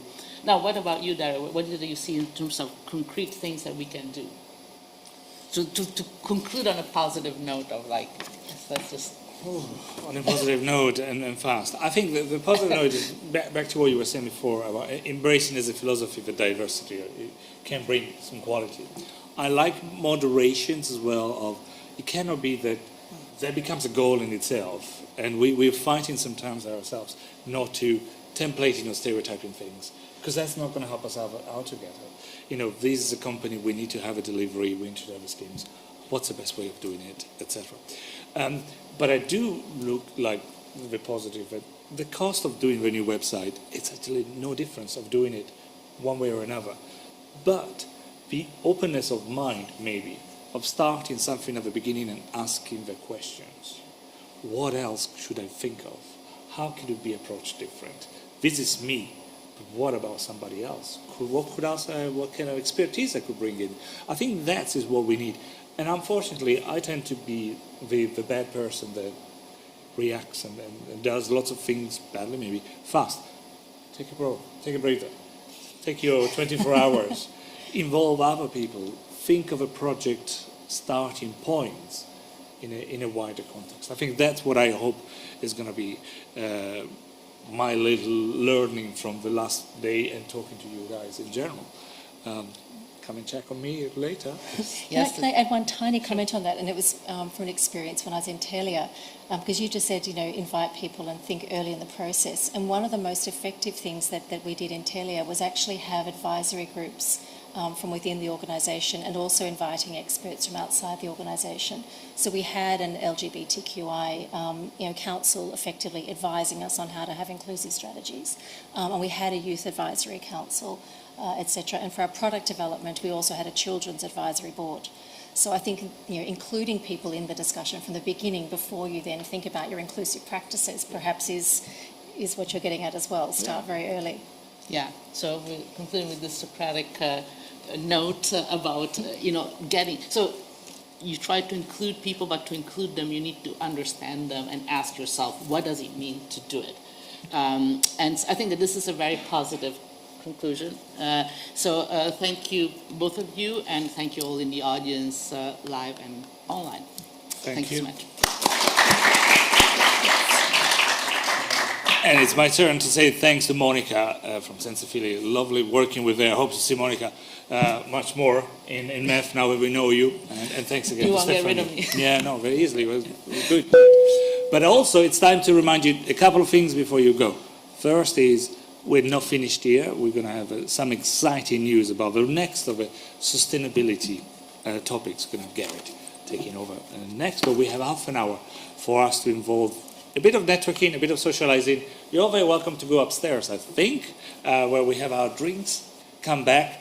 I find these very good for my activity as well. I might lose some kilos. See, you might not need it, but enjoyed it. I was going to say, Gary, I spoke to Chris. He conversed via SMS. Oh, he conversed. He has landed in Barcelona now. So maybe he's going to be here for the reception. Apologies, he couldn't make it again. Here we go, for the beauty of the technologies.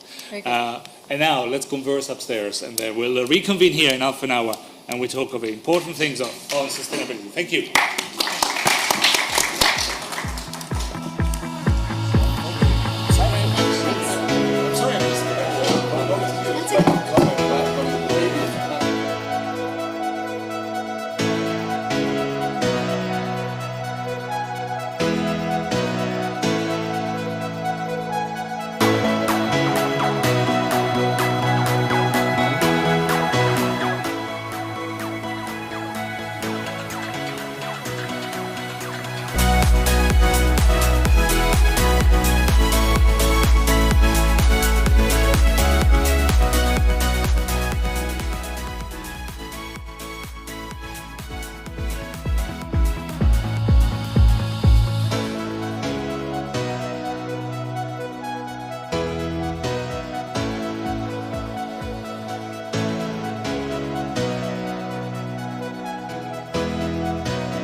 Hello, everybody, and welcome. We're not live yet, I believe, but thanks for being on time. I can see people making very strange signs to me behind you, which might saying something else is happening.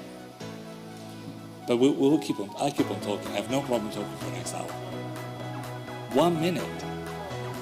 30 seconds. Oh, we can. I can still talk for 1 minute.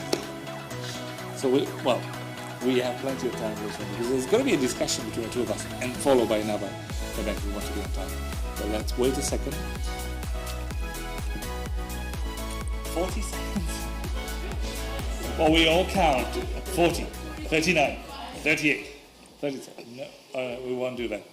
I guess our people are home, people in the office or wherever they are, can't watch it. Oh, today's Sunday. Have we got connections? I've been told to wait again. So we'll behave. Can we still talk are we allowed to talk between the two of us? Hi Garrett, how are you? Nice to meet you again. It's 5 minutes past. If you don't know Garrett in the next sessions, I will start anyway.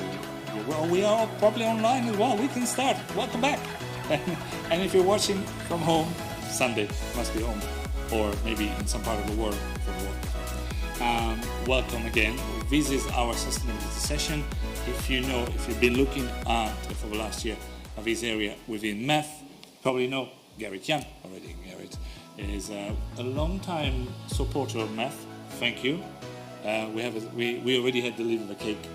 Thank you.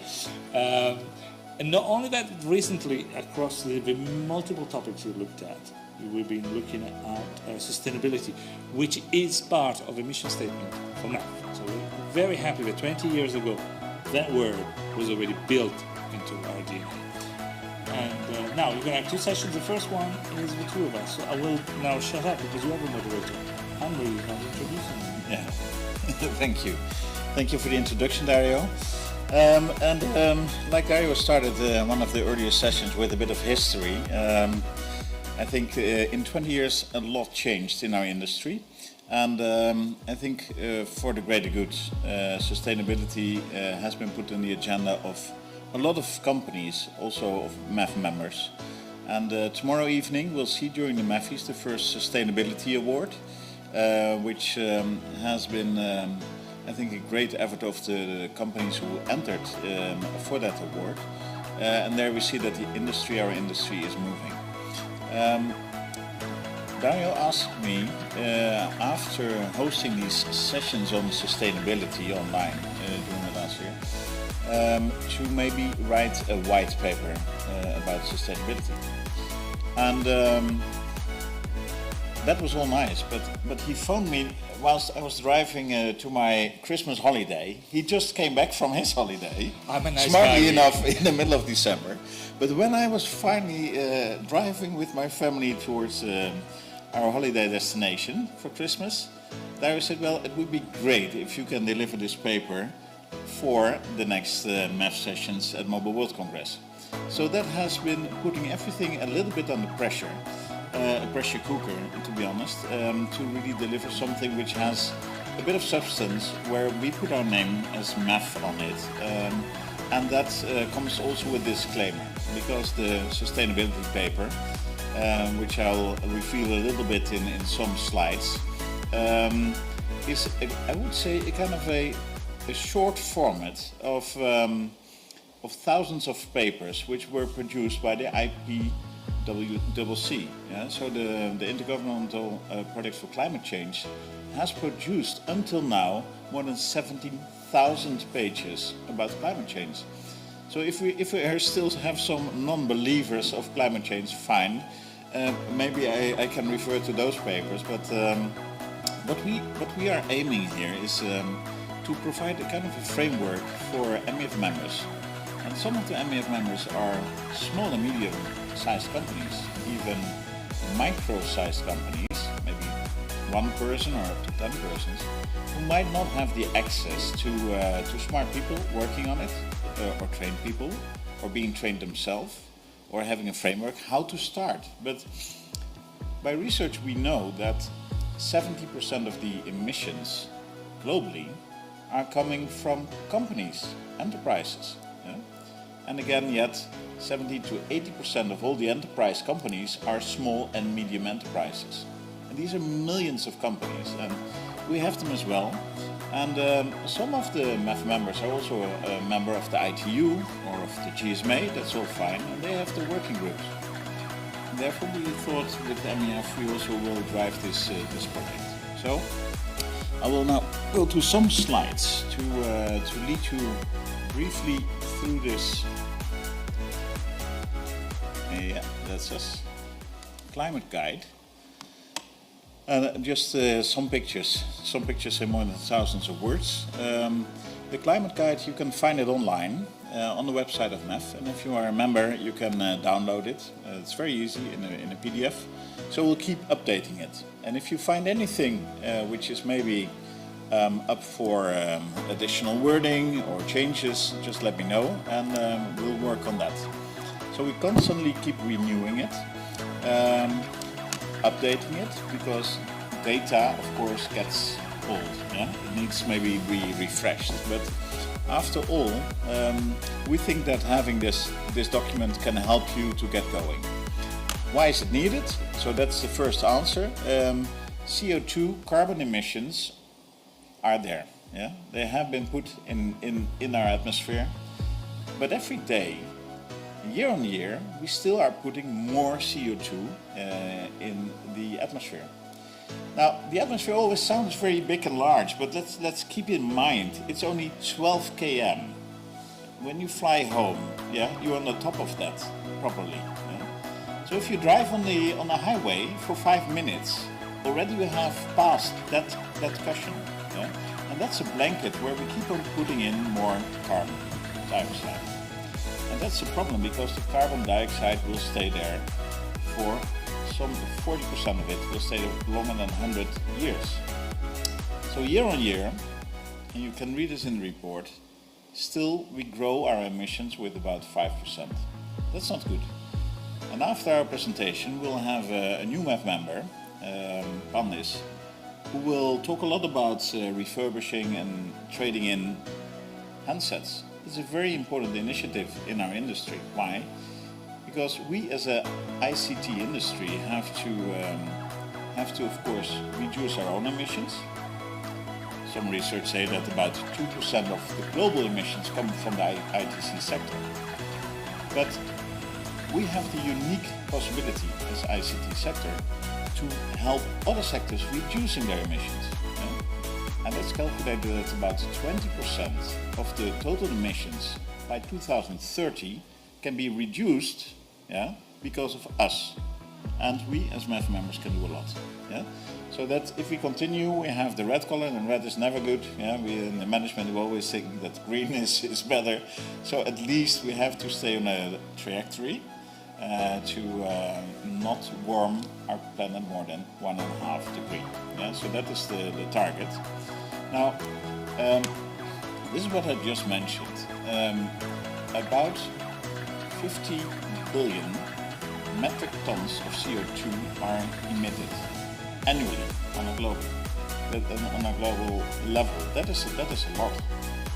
And there you see the percentage points which we can help reducing in metric tons. So that's not the 20%, that's in metric tons which we can reduce by helping as an ICT sector. In the report you also see a nice graph from the Organization for Economic Collaboration and Development, OECD.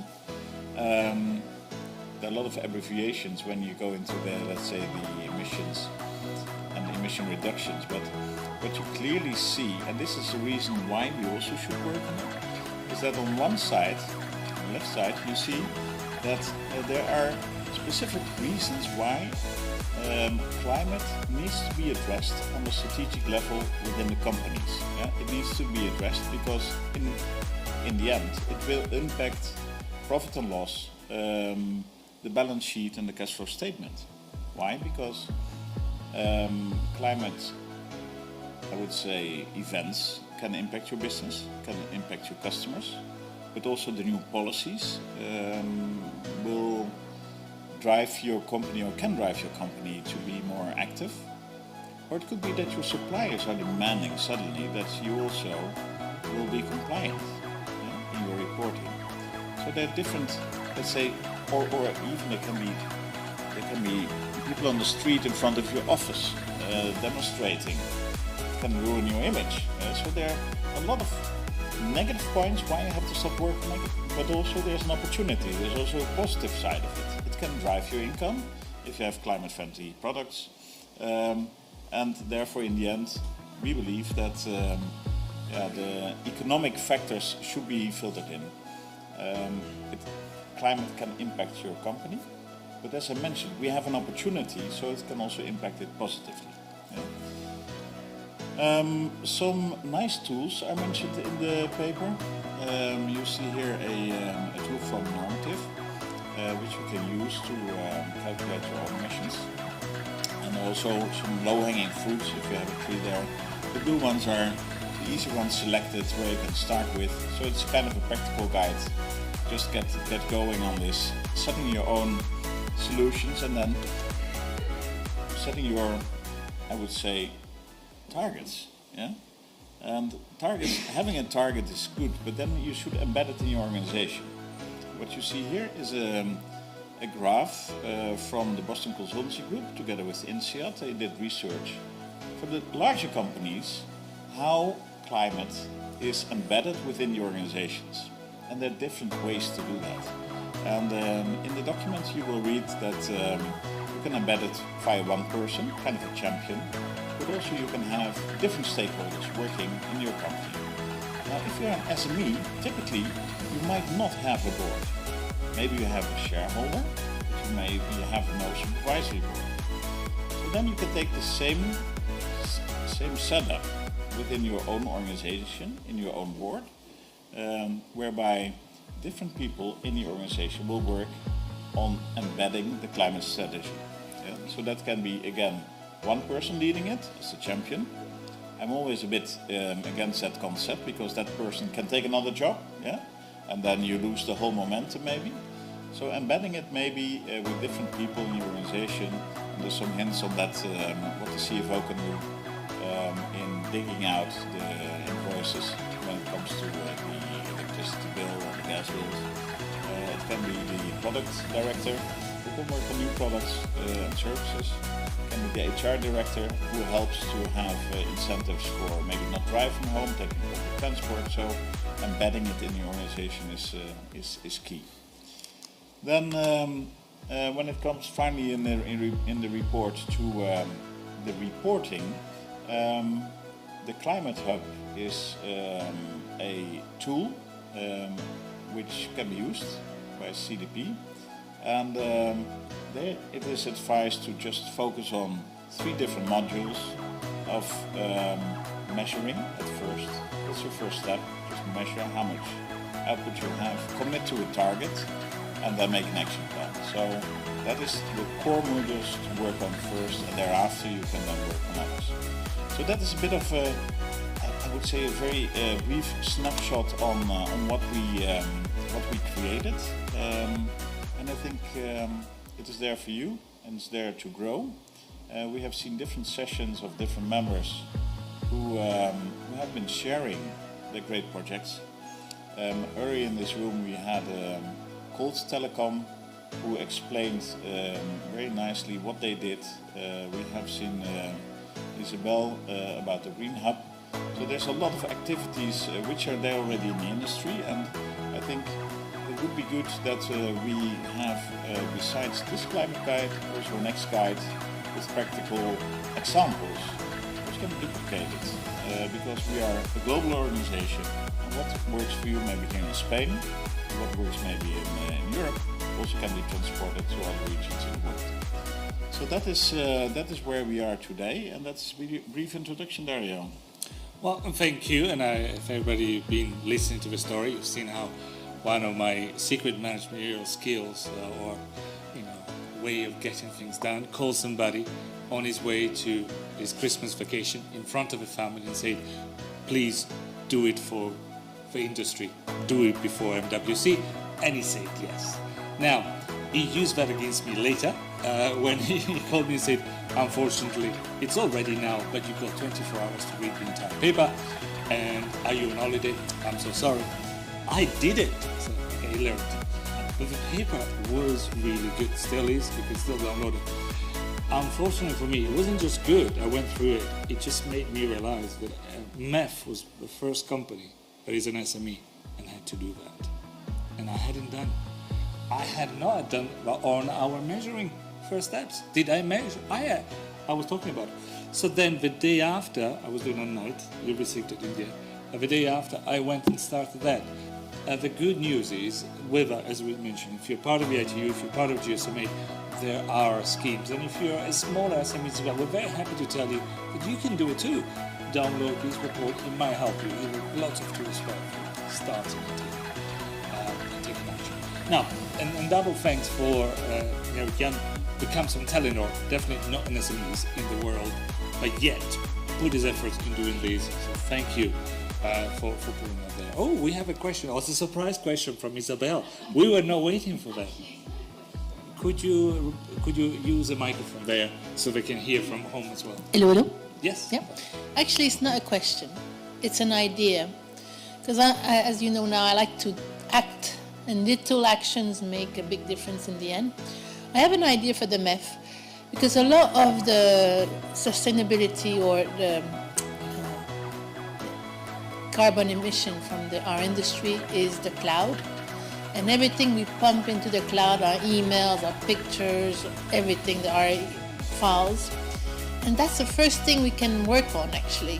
Clean the cloud from all our stuff that stays there for months and years and just requires more and more data center space. So I think it would be good maybe for the MEF to have a challenge for its members to clean their own cloud. And everyone at the MEF, me, you, we commit every day. We're going to erase 10 emails, 10 pictures we don't need. And every time we do, you could calculate it. And then after 2 months, say how much emission have we saved as a MEF organization. I think that's an easy thing to do. If we all did that, it would make a huge difference into the carbon emission of data centers. So just an idea. I like it. I like challenges in general, so that sounds good. And I have a house for the challenges, which is probably a bit of an announcement, because I'd like to have a working group of some people that regularly meet, take their actions, check what we do, at least at MEF, if not outside. We have some great speakers in the past as well. I think we can already count. I remember Swisscom, if I'm not mistaken, we have Vodafone. So we have plenty of great stories out there and great actions. They have done something.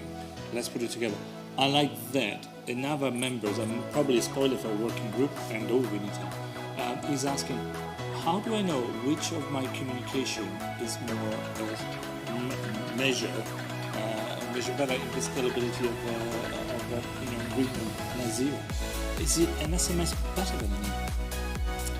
How much should I use this and that? Because I'm creating spam sometimes, but I'm also, which is not good for you, but I'm also generating lots of waste of resources. And just to know what impact it has. So when I send an email, it would be nice for me to know, okay, what impact does it have on the environment? And then I might think twice, or a message, or a silly message on WhatsApp, or it's good to know, and then you can then take informed action on it. Yeah, what I think in general, if we think about changing behavior of people, the awareness, the step to awareness and great awareness is the most important thing. And I think, let's say, also within our companies, making people aware of what we do. And what you're referring to is that if we send each other a WhatsApp picture, it's so nice and quickly done. But it has to be stored there for 10 years. This is regulation. So we have to think also about that one. So before we send it, that indeed, why are we doing it? And you can say it's a small data, but in the end, small things have a big effect. And hence, again, the small steps we can make today, even we don't need a sustainability manager in our company. Yeah, we can walk up the stairs here to the next room. Yeah. Also, this venue has a kind of a climate stamp, so they recycle, they make sure they do things. So that's why we're also here. So small steps, if we all contribute, and it's amazing when you see in this report that about a quarter of our emissions, of our personal emissions, we, as we are sitting here, on average in Europe, we have about 10,000 kilo of CO2 which we produce by our transport, by our food, etc. Yeah? By our mobile phones. But also there we can make a change. A quarter of the food we eat is because we eat meat. But hence, I don't say that we all need to be vegetarians, but we can be selective. If all of us would skip 1 day of meat per week in the beginning and next year 2 days, you know, this is a massive change of what we can make together. So this is, I think, my personal view on it, that yes, small steps make a big difference in the end. Well, I'm not going to comment on diet and food because I'm not in the right trade association. But on telecommunications, I can say that some of my members, I don't want to spoil because we're going to have something coming in, but looking at the comparison, they thought, that's my business. That's my new positioning. I can tell the world how my communication, let's say SMS, is much more efficient and better in delivering verse than anybody else. Why would anybody use an email instead?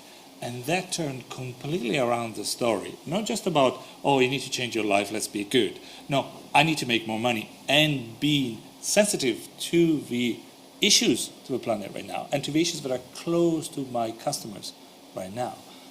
That all of a sudden clicked in their mind, and that's one of the working group ideas that we have to talk about.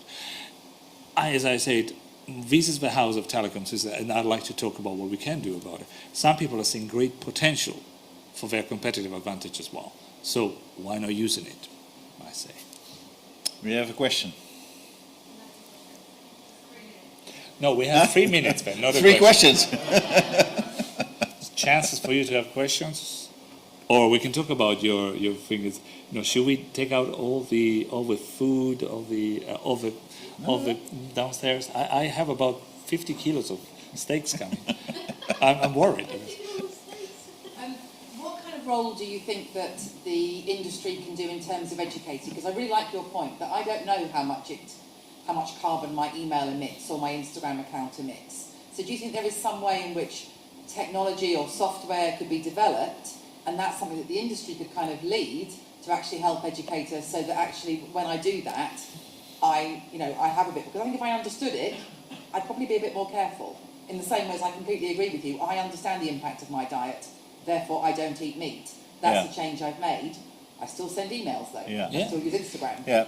The good thing is we have a speaker hereafter about, let's say, recycling, refurbishing handsets, because there's about 56 kilo CO2 from making one new device. Yeah.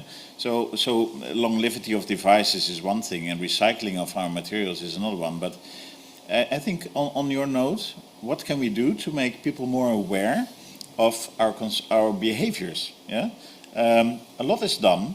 Let's say Qualcomm is already now working on chipsets, which makes the laptops consuming less energy. Yeah, the network components for 5G, the masts are more environmental friendly because they will burst only more when there's more demand, when there are more people in the area of the mast. So the networks become more efficient, the devices will become more efficient. So I think that, but that's the hardware side.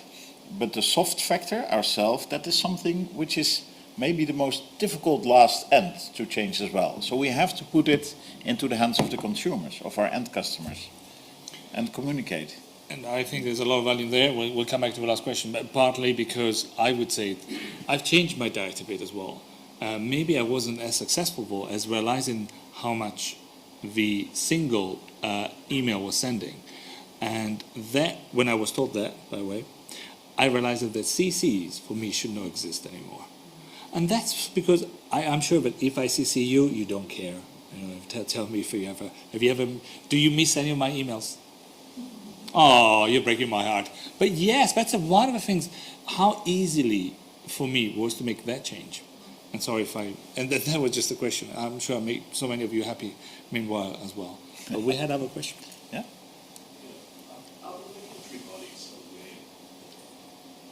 Oh, sorry, we don't hear if you can use the, yes, look at this.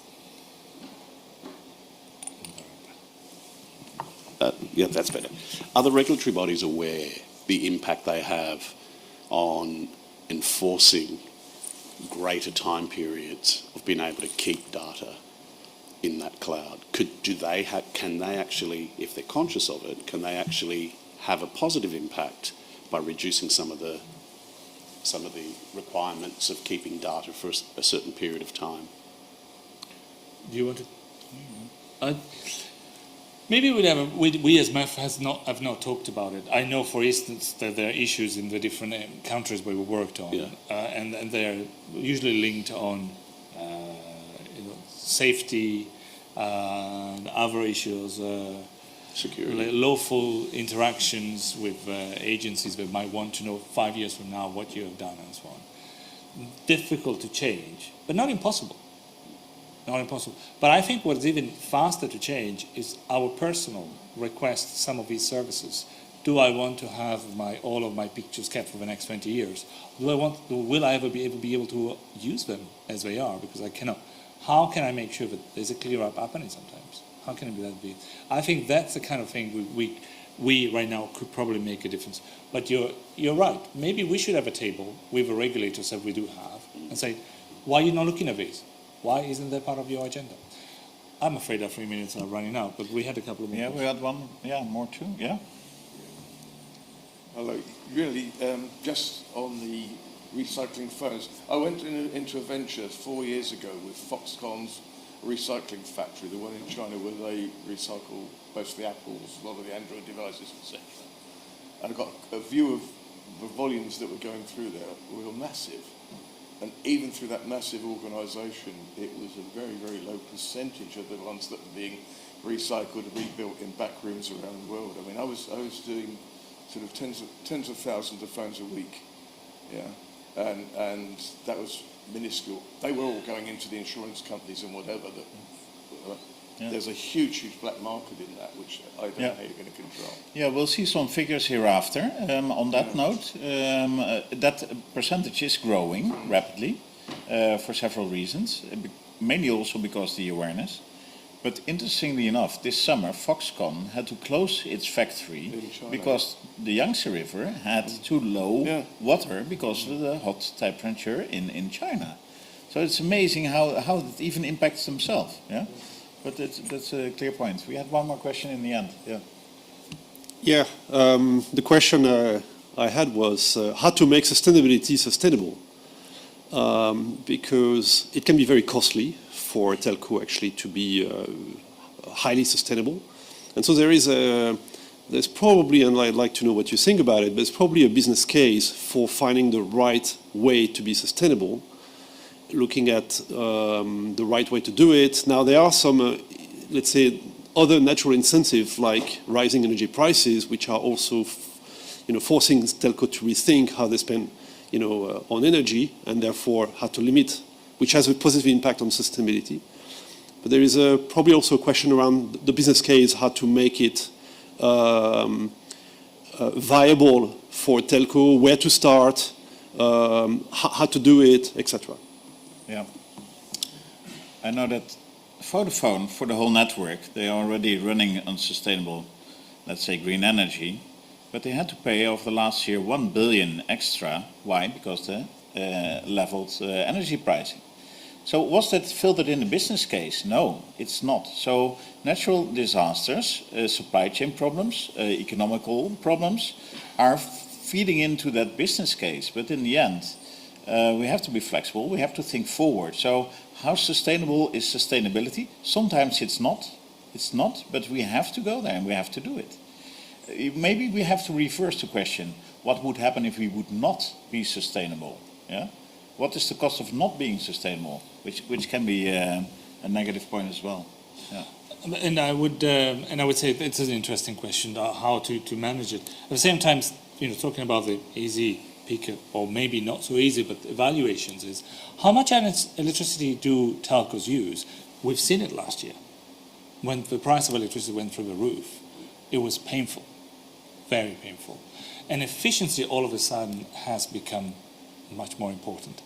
I made a little prediction, I think it was last year, that said that at MWC this year we were going to talk about much more on the vendor side about energy efficiencies, because it took a lot for them to, and some of it is marketing, but some of it is real. It's real business, because it cost and it was really painful to sustain for some of the big telcos out there.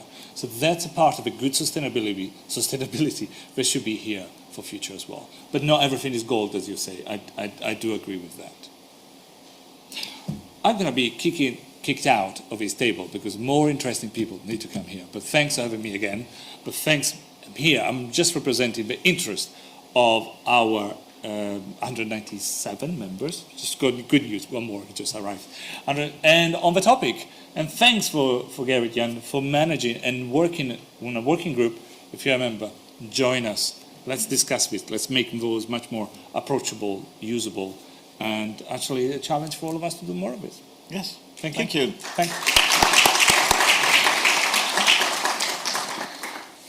Good. So we continue with our, thank you for leaving the mic on. We continue directly with the last presentation of the day, and I would like to ask Fanis on stage. He's the founder and CEO of Pandas. Welcome, Fanis. You are just find a seat. We will explain what Pandas challenge is. But first of all, Fanis will introduce himself and the company with a couple of slides, whereafter we will have an interesting discussion. Fanis, the floor is yours, and you can click on the left button. Thank you so much for inviting us. We are a fresh member of MEF, and we are very proud of it. So I am Fanis, I'm the founder and CEO of Pandas, and we do engaging tradings for the industry, for telecom operators. Yeah. So I chose the title of my presentation very carefully, and I chose to start with the word profitable. That, you know, we don't hear it very often, especially if we discuss about circular economy and sustainability. And it's not that often that initiatives with big positive impact on the environment, that they also come with a net positive financial gain for all parties included. And what do I mean by that? Let's say that you know, there are initiatives that do DAC, direct air capture. Are we aware about that? Like, you can spend tons of money, huge investments, and you actually build a factory that actively sucks CO2 from the atmosphere. Investments like that have been done in Iceland. It's a thing that it's happening as we speak. So this is great, and we must go towards this direction, but this, at the same time, comes with a hefty price tag. This technology is super expensive. It requires investments that, so far, the net gain cannot rationalize the amount of money that are spent there. Or, on the other hand, you may have you know, products with a net positive impact environmentally, but because the manufacturing process can be hard, because the demand may be limited, this comes again with a heftier price tag for the consumer. So financially, there is a net loss for the consumer. So it's not that common that initiatives with strong environmental impact can also have a positive financial impact to all the stakeholders that are included. And this is the case of trading, of devices trading. What I want to show is that every year we have 1 billion of smartphones that are stopped being used. And it's bizarre because I always, you know, I read about articles and papers about the UK having XX million of devices in their drawers, or in the US only 20% of the devices are traded in or recycled responsibly, whereas no one speaks about this huge number that derives directly from the hard data that we have from the industry. Every year, we've been producing consistently 1.3 up to 1.45 billion of new smartphones.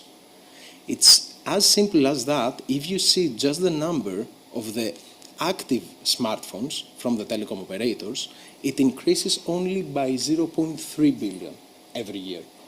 So we have this huge black hole every year with more and more devices that are stopped being used.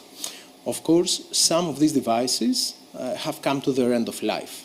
So, the industry's role and our role and the consumer's role is to dispose them in a responsible way and recycle them responsibly.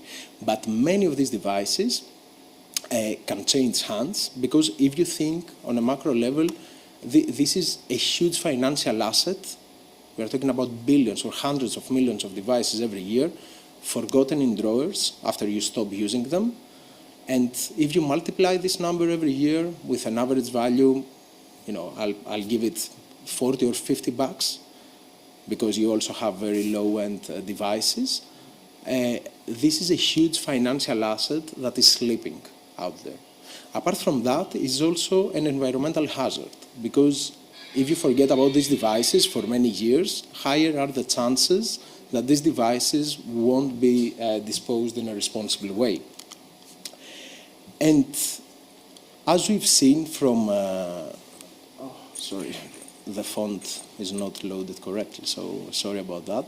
But the World Economic Forum issued a research like 2 or 3 years ago, and it's now officially that e-waste is by far the fastest growing stream of waste that we produce. And out of that, 10%, for 10% of that is responsible just the small electronic devices. I'm not talking about laptops, I'm talking about smartphones mainly, tablets and small smart accessories. The good thing, though, is that 90% of the materials can be reused, can be extracted with the right recycling process and again reused. As Gerrit said before, the CO2 emissions of manufacturing a new phone, the research varies from 50 kilos up to 70 kilos. We chose a paper from the European Commission that we believe it's quite credible. And they have measured that each smartphone is responsible for 56 kilos of CO2 emissions. And 80% of that, 81 to be punctual, is just because of the production. So the production process of building a new smartphone and shipping it to market has this direct impact in CO2. What I find it very, very bizarre is that for a device that weighs 130 grams, we have to mine 34 kilos of rock in order to build this 130 grams device. So, again, sorry for the font, but our role with Pandas is the vision is that we try to maximize the lifetime period of the technology, and especially small consumer electronics. We believe that each device should change hands even 3 or 4 times during its lifetime period. Different segments of consumers have different needs, and it's for the first time that many consumers, especially for countries that are not that privileged, they are getting the first smart device, and this is usually a refurbished device. So this is our role, and of course by extending the lifetime period of the devices even by 1 year, you can have an amazing effect in CO2. Just because you mentioned numbers again, the 1.3 billion devices that we produce every year is responsible for 70 million metric tons of CO2 alone, just because of the production. It's an amazing figure, huh? But this is even more amazing. So we are active in a market that is growing incredibly fast. The market of used phones today is a $60 billion market, and it has been growing consistently with a 10% plus year over year. Every new report is beating the expectations of the previous one, And we are very, very confident that by 2016, this will be a close to $100 billion market. In 2022, 253 million devices of refurbished phones were shipped to consumers, and this number will grow up to 450 million by 2026. We see now clearly the trend that the sales of refurbished phones have started not just impacting but cannibalizing the sales of new phones. And this should be great news for many different reasons. Last year, apart from 2020, that the year of the market of new phones declined again, but mainly because of COVID. This year, the market of new phones shrunk by 11.3%. That was a huge, huge decline for a market that was saturated for the past years, but up to now was only seeing growth. So we find this graph very, very exciting. But even though the trend is there, the market is very, very dynamic, only 23% of the first-hand devices are being traded in. And that was exactly to the comment that was done before. We believe that this happens because the trading process in general is either non-available in many markets or it's broken because it's not engaging enough. It doesn't have the right UX. The process to trade in or to sell your phone in order for it to be reused usually is complicated. It's a quite opaque process. And even in the most advanced markets, it's mainly manual. So the biggest threat to our industry and to the trading is discrepancies because of manual grading. People cannot assess the value of a used phone in real time. The dimensions of how you can judge the value of a used technology are so many that you cannot train thousands of retail employees to do that in the right way. And of course, the program itself, the trading programs are not engaging enough so that the consumer, automatically and by themselves, they can just run the process without any other assistance. So this is the 200 billion opportunity for the market and for us as well. And this is what we believe that we address with our technologies. So in a nutshell, our company does exactly that. We build or we scale or we organize trading programs for telecom operators and phone retailers. We sit in the heart of the trading program, which is the interaction of the end consumer with their device and their telecom operator or their retailer.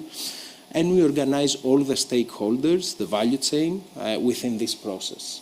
And there are many, many stakeholders in there. It's like insurance companies, buyback companies, refurbishers, marketplaces.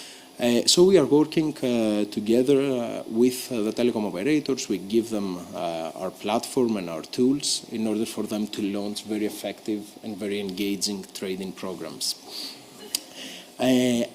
It's not just a software, and what excites me in this business is that the way we do it, apart from software that I believe that you also tried yourself, we have developed a patented now technology.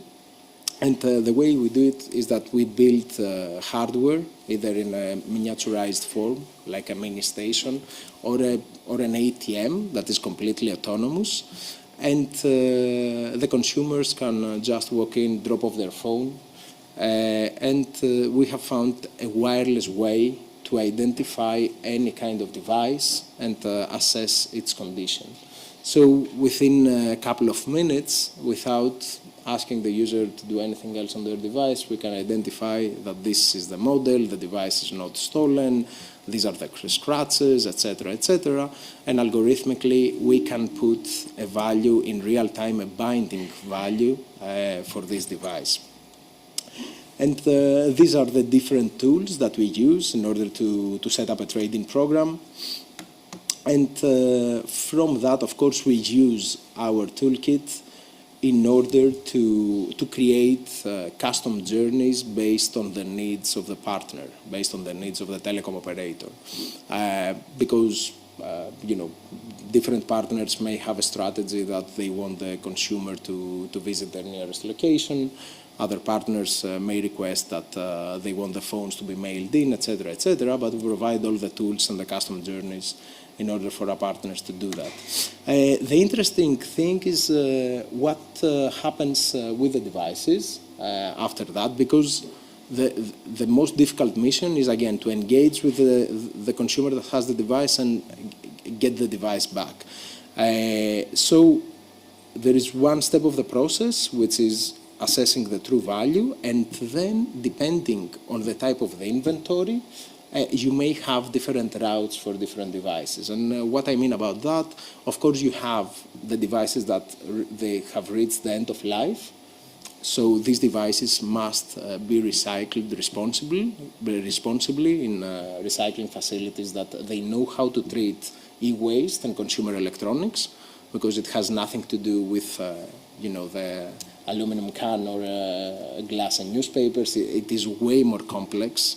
The metals and the electronics that are within these devices makes them more difficult to be recycled responsibly. And then we have three more different segments of inventory. One can be high-value devices with a lot of issues, maybe a broken screen or something like that. If the condition of the device is beyond economic repair, working parts from these devices will be used to give a second life to different devices through refurbishers. Then you have the inventory of the devices that they just need minimum refurbishment, so that the new owner of the device will get a phone that feels like new. And of course, you also have a type of inventory that is already like new, so this has the least carbon footprint possible, because as we get this device, this can be sold directly back to the marketplaces and to a new user. So this is what we do in a nutshell, but we are also happy that we see many MNOs, telecom operators and retailers making commitments about how they will go to net zero, and some of them also 100% circular in devices. The CEO of DT, for example, announced that a couple of months ago, in a very emphatic way. And what we would like to see is that they stay true to their commitments. On one hand, it's great that they are so loud about them, because we believe that this will make everybody accountable. And I believe because they have also all the resources, it is a part of their job to educate not just the consumers, but also the vendors and the whole industry. And I believe this is a great opportunity. But we have to keep our guard up because of the typical greenwashing. It's so easy for a company with a lot of resources, to just buy carbon credits and try to create the offset just by throwing money in the problem. And I think not just the industry, but also the consumers have to be educated in order to start recognizing the true means behind these announcements.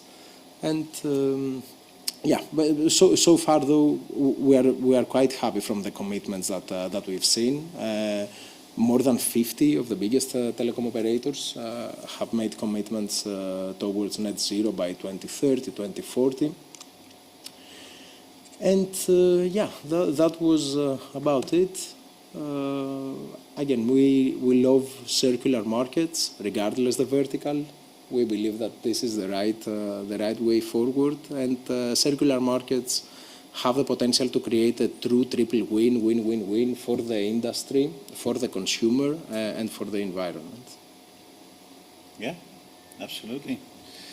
Thank you for that presentation. And what I personally like very much of the concept is that it avoids emission. Yeah, so that is, and it is helping other companies to achieve their targets, because the e-waste is a big issue.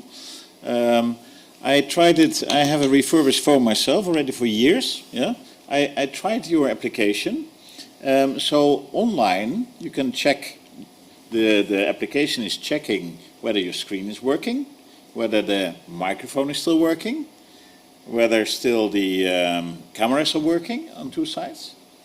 And it gave me online a value for the trade-in. Yeah, it's fantastic. It's very fast. It was very intuitive, and this is great. I think also for people who are not that mobile affine, it was very easy. It did the EMI check, so it was also checking whether this device had been stolen. So that is with the GSMA EMI database. Correct. So for me, that was all the tick in the box. And I liked, by the way, what you want to buy it for. But it's very interesting. It is something new.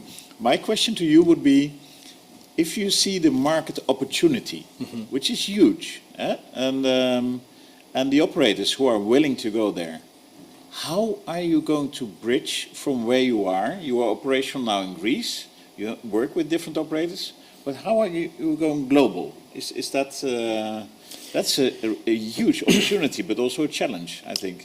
Always. Right now, our company is at a Series A level. So with the pre-seed funding that we got, we managed to build the technology. We managed to be sure that the technology is working. We also do hardware that is way more complex and difficult than software.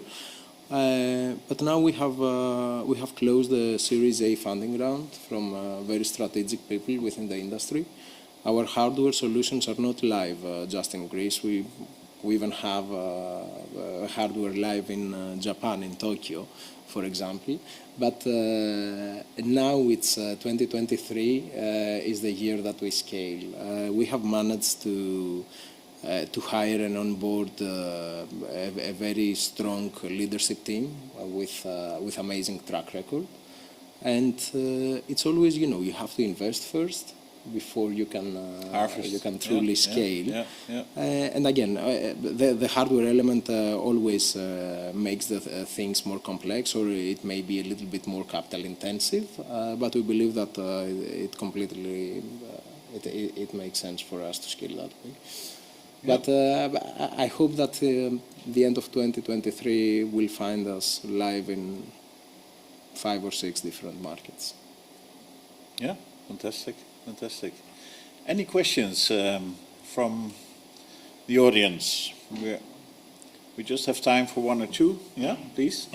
Actually, just a comment based on my previous experience, as I said, in that market, working with probably one of the world's best recycling foam factories, huge volumes. I could buy phones by defect, by the ton, to recycle through that factory, which was automated. And as I said, that was nowhere near the volume we were talking about. What I did find is some huge, crooks is a minor word, so much profit in that industry.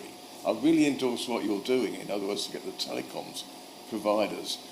The GSMA track bad IMEIs, etc. Have you thought about linking it in so that you've got an underpinning operator-free infrastructure which will actually track these devices and flag up to the operators that are participating? I mean, how do you get people to engage other than through the operators? Because there's so much bad money in that business.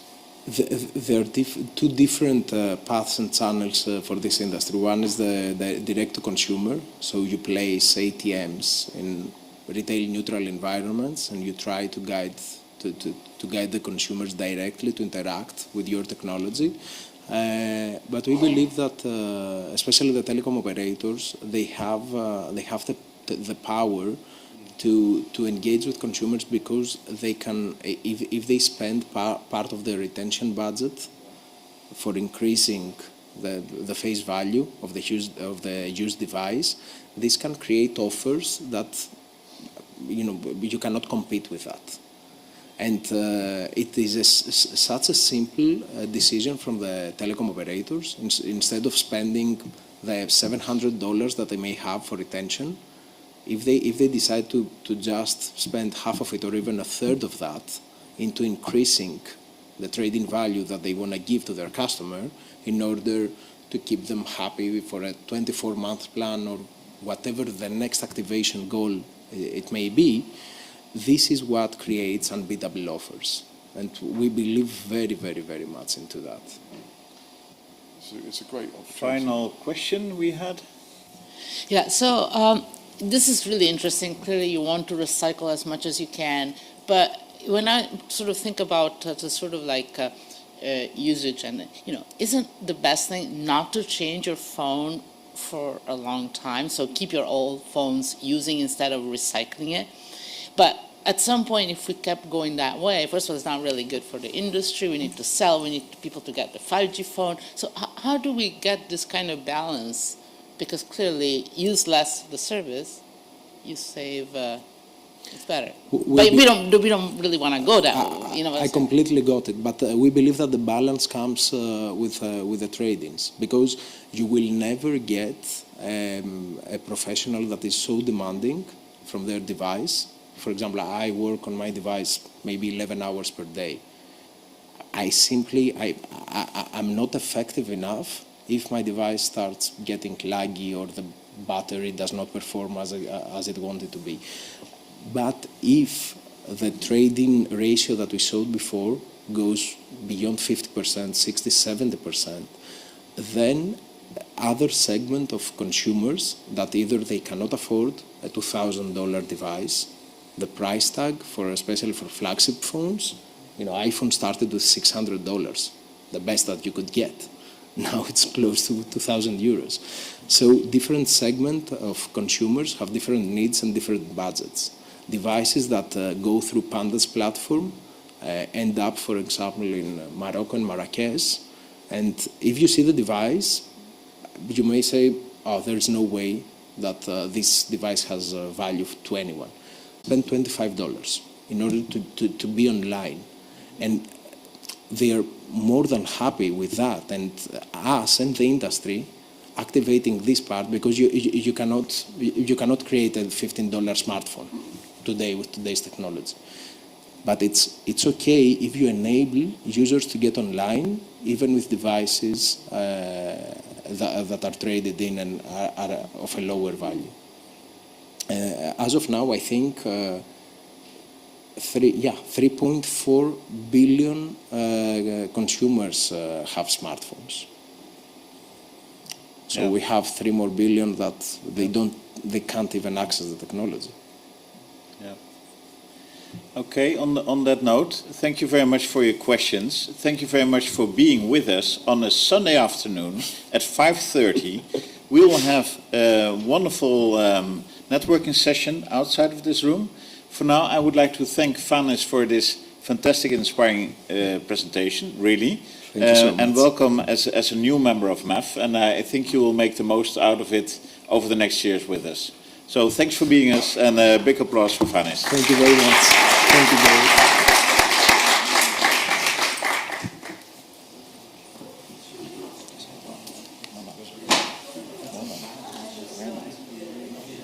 After, yeah, now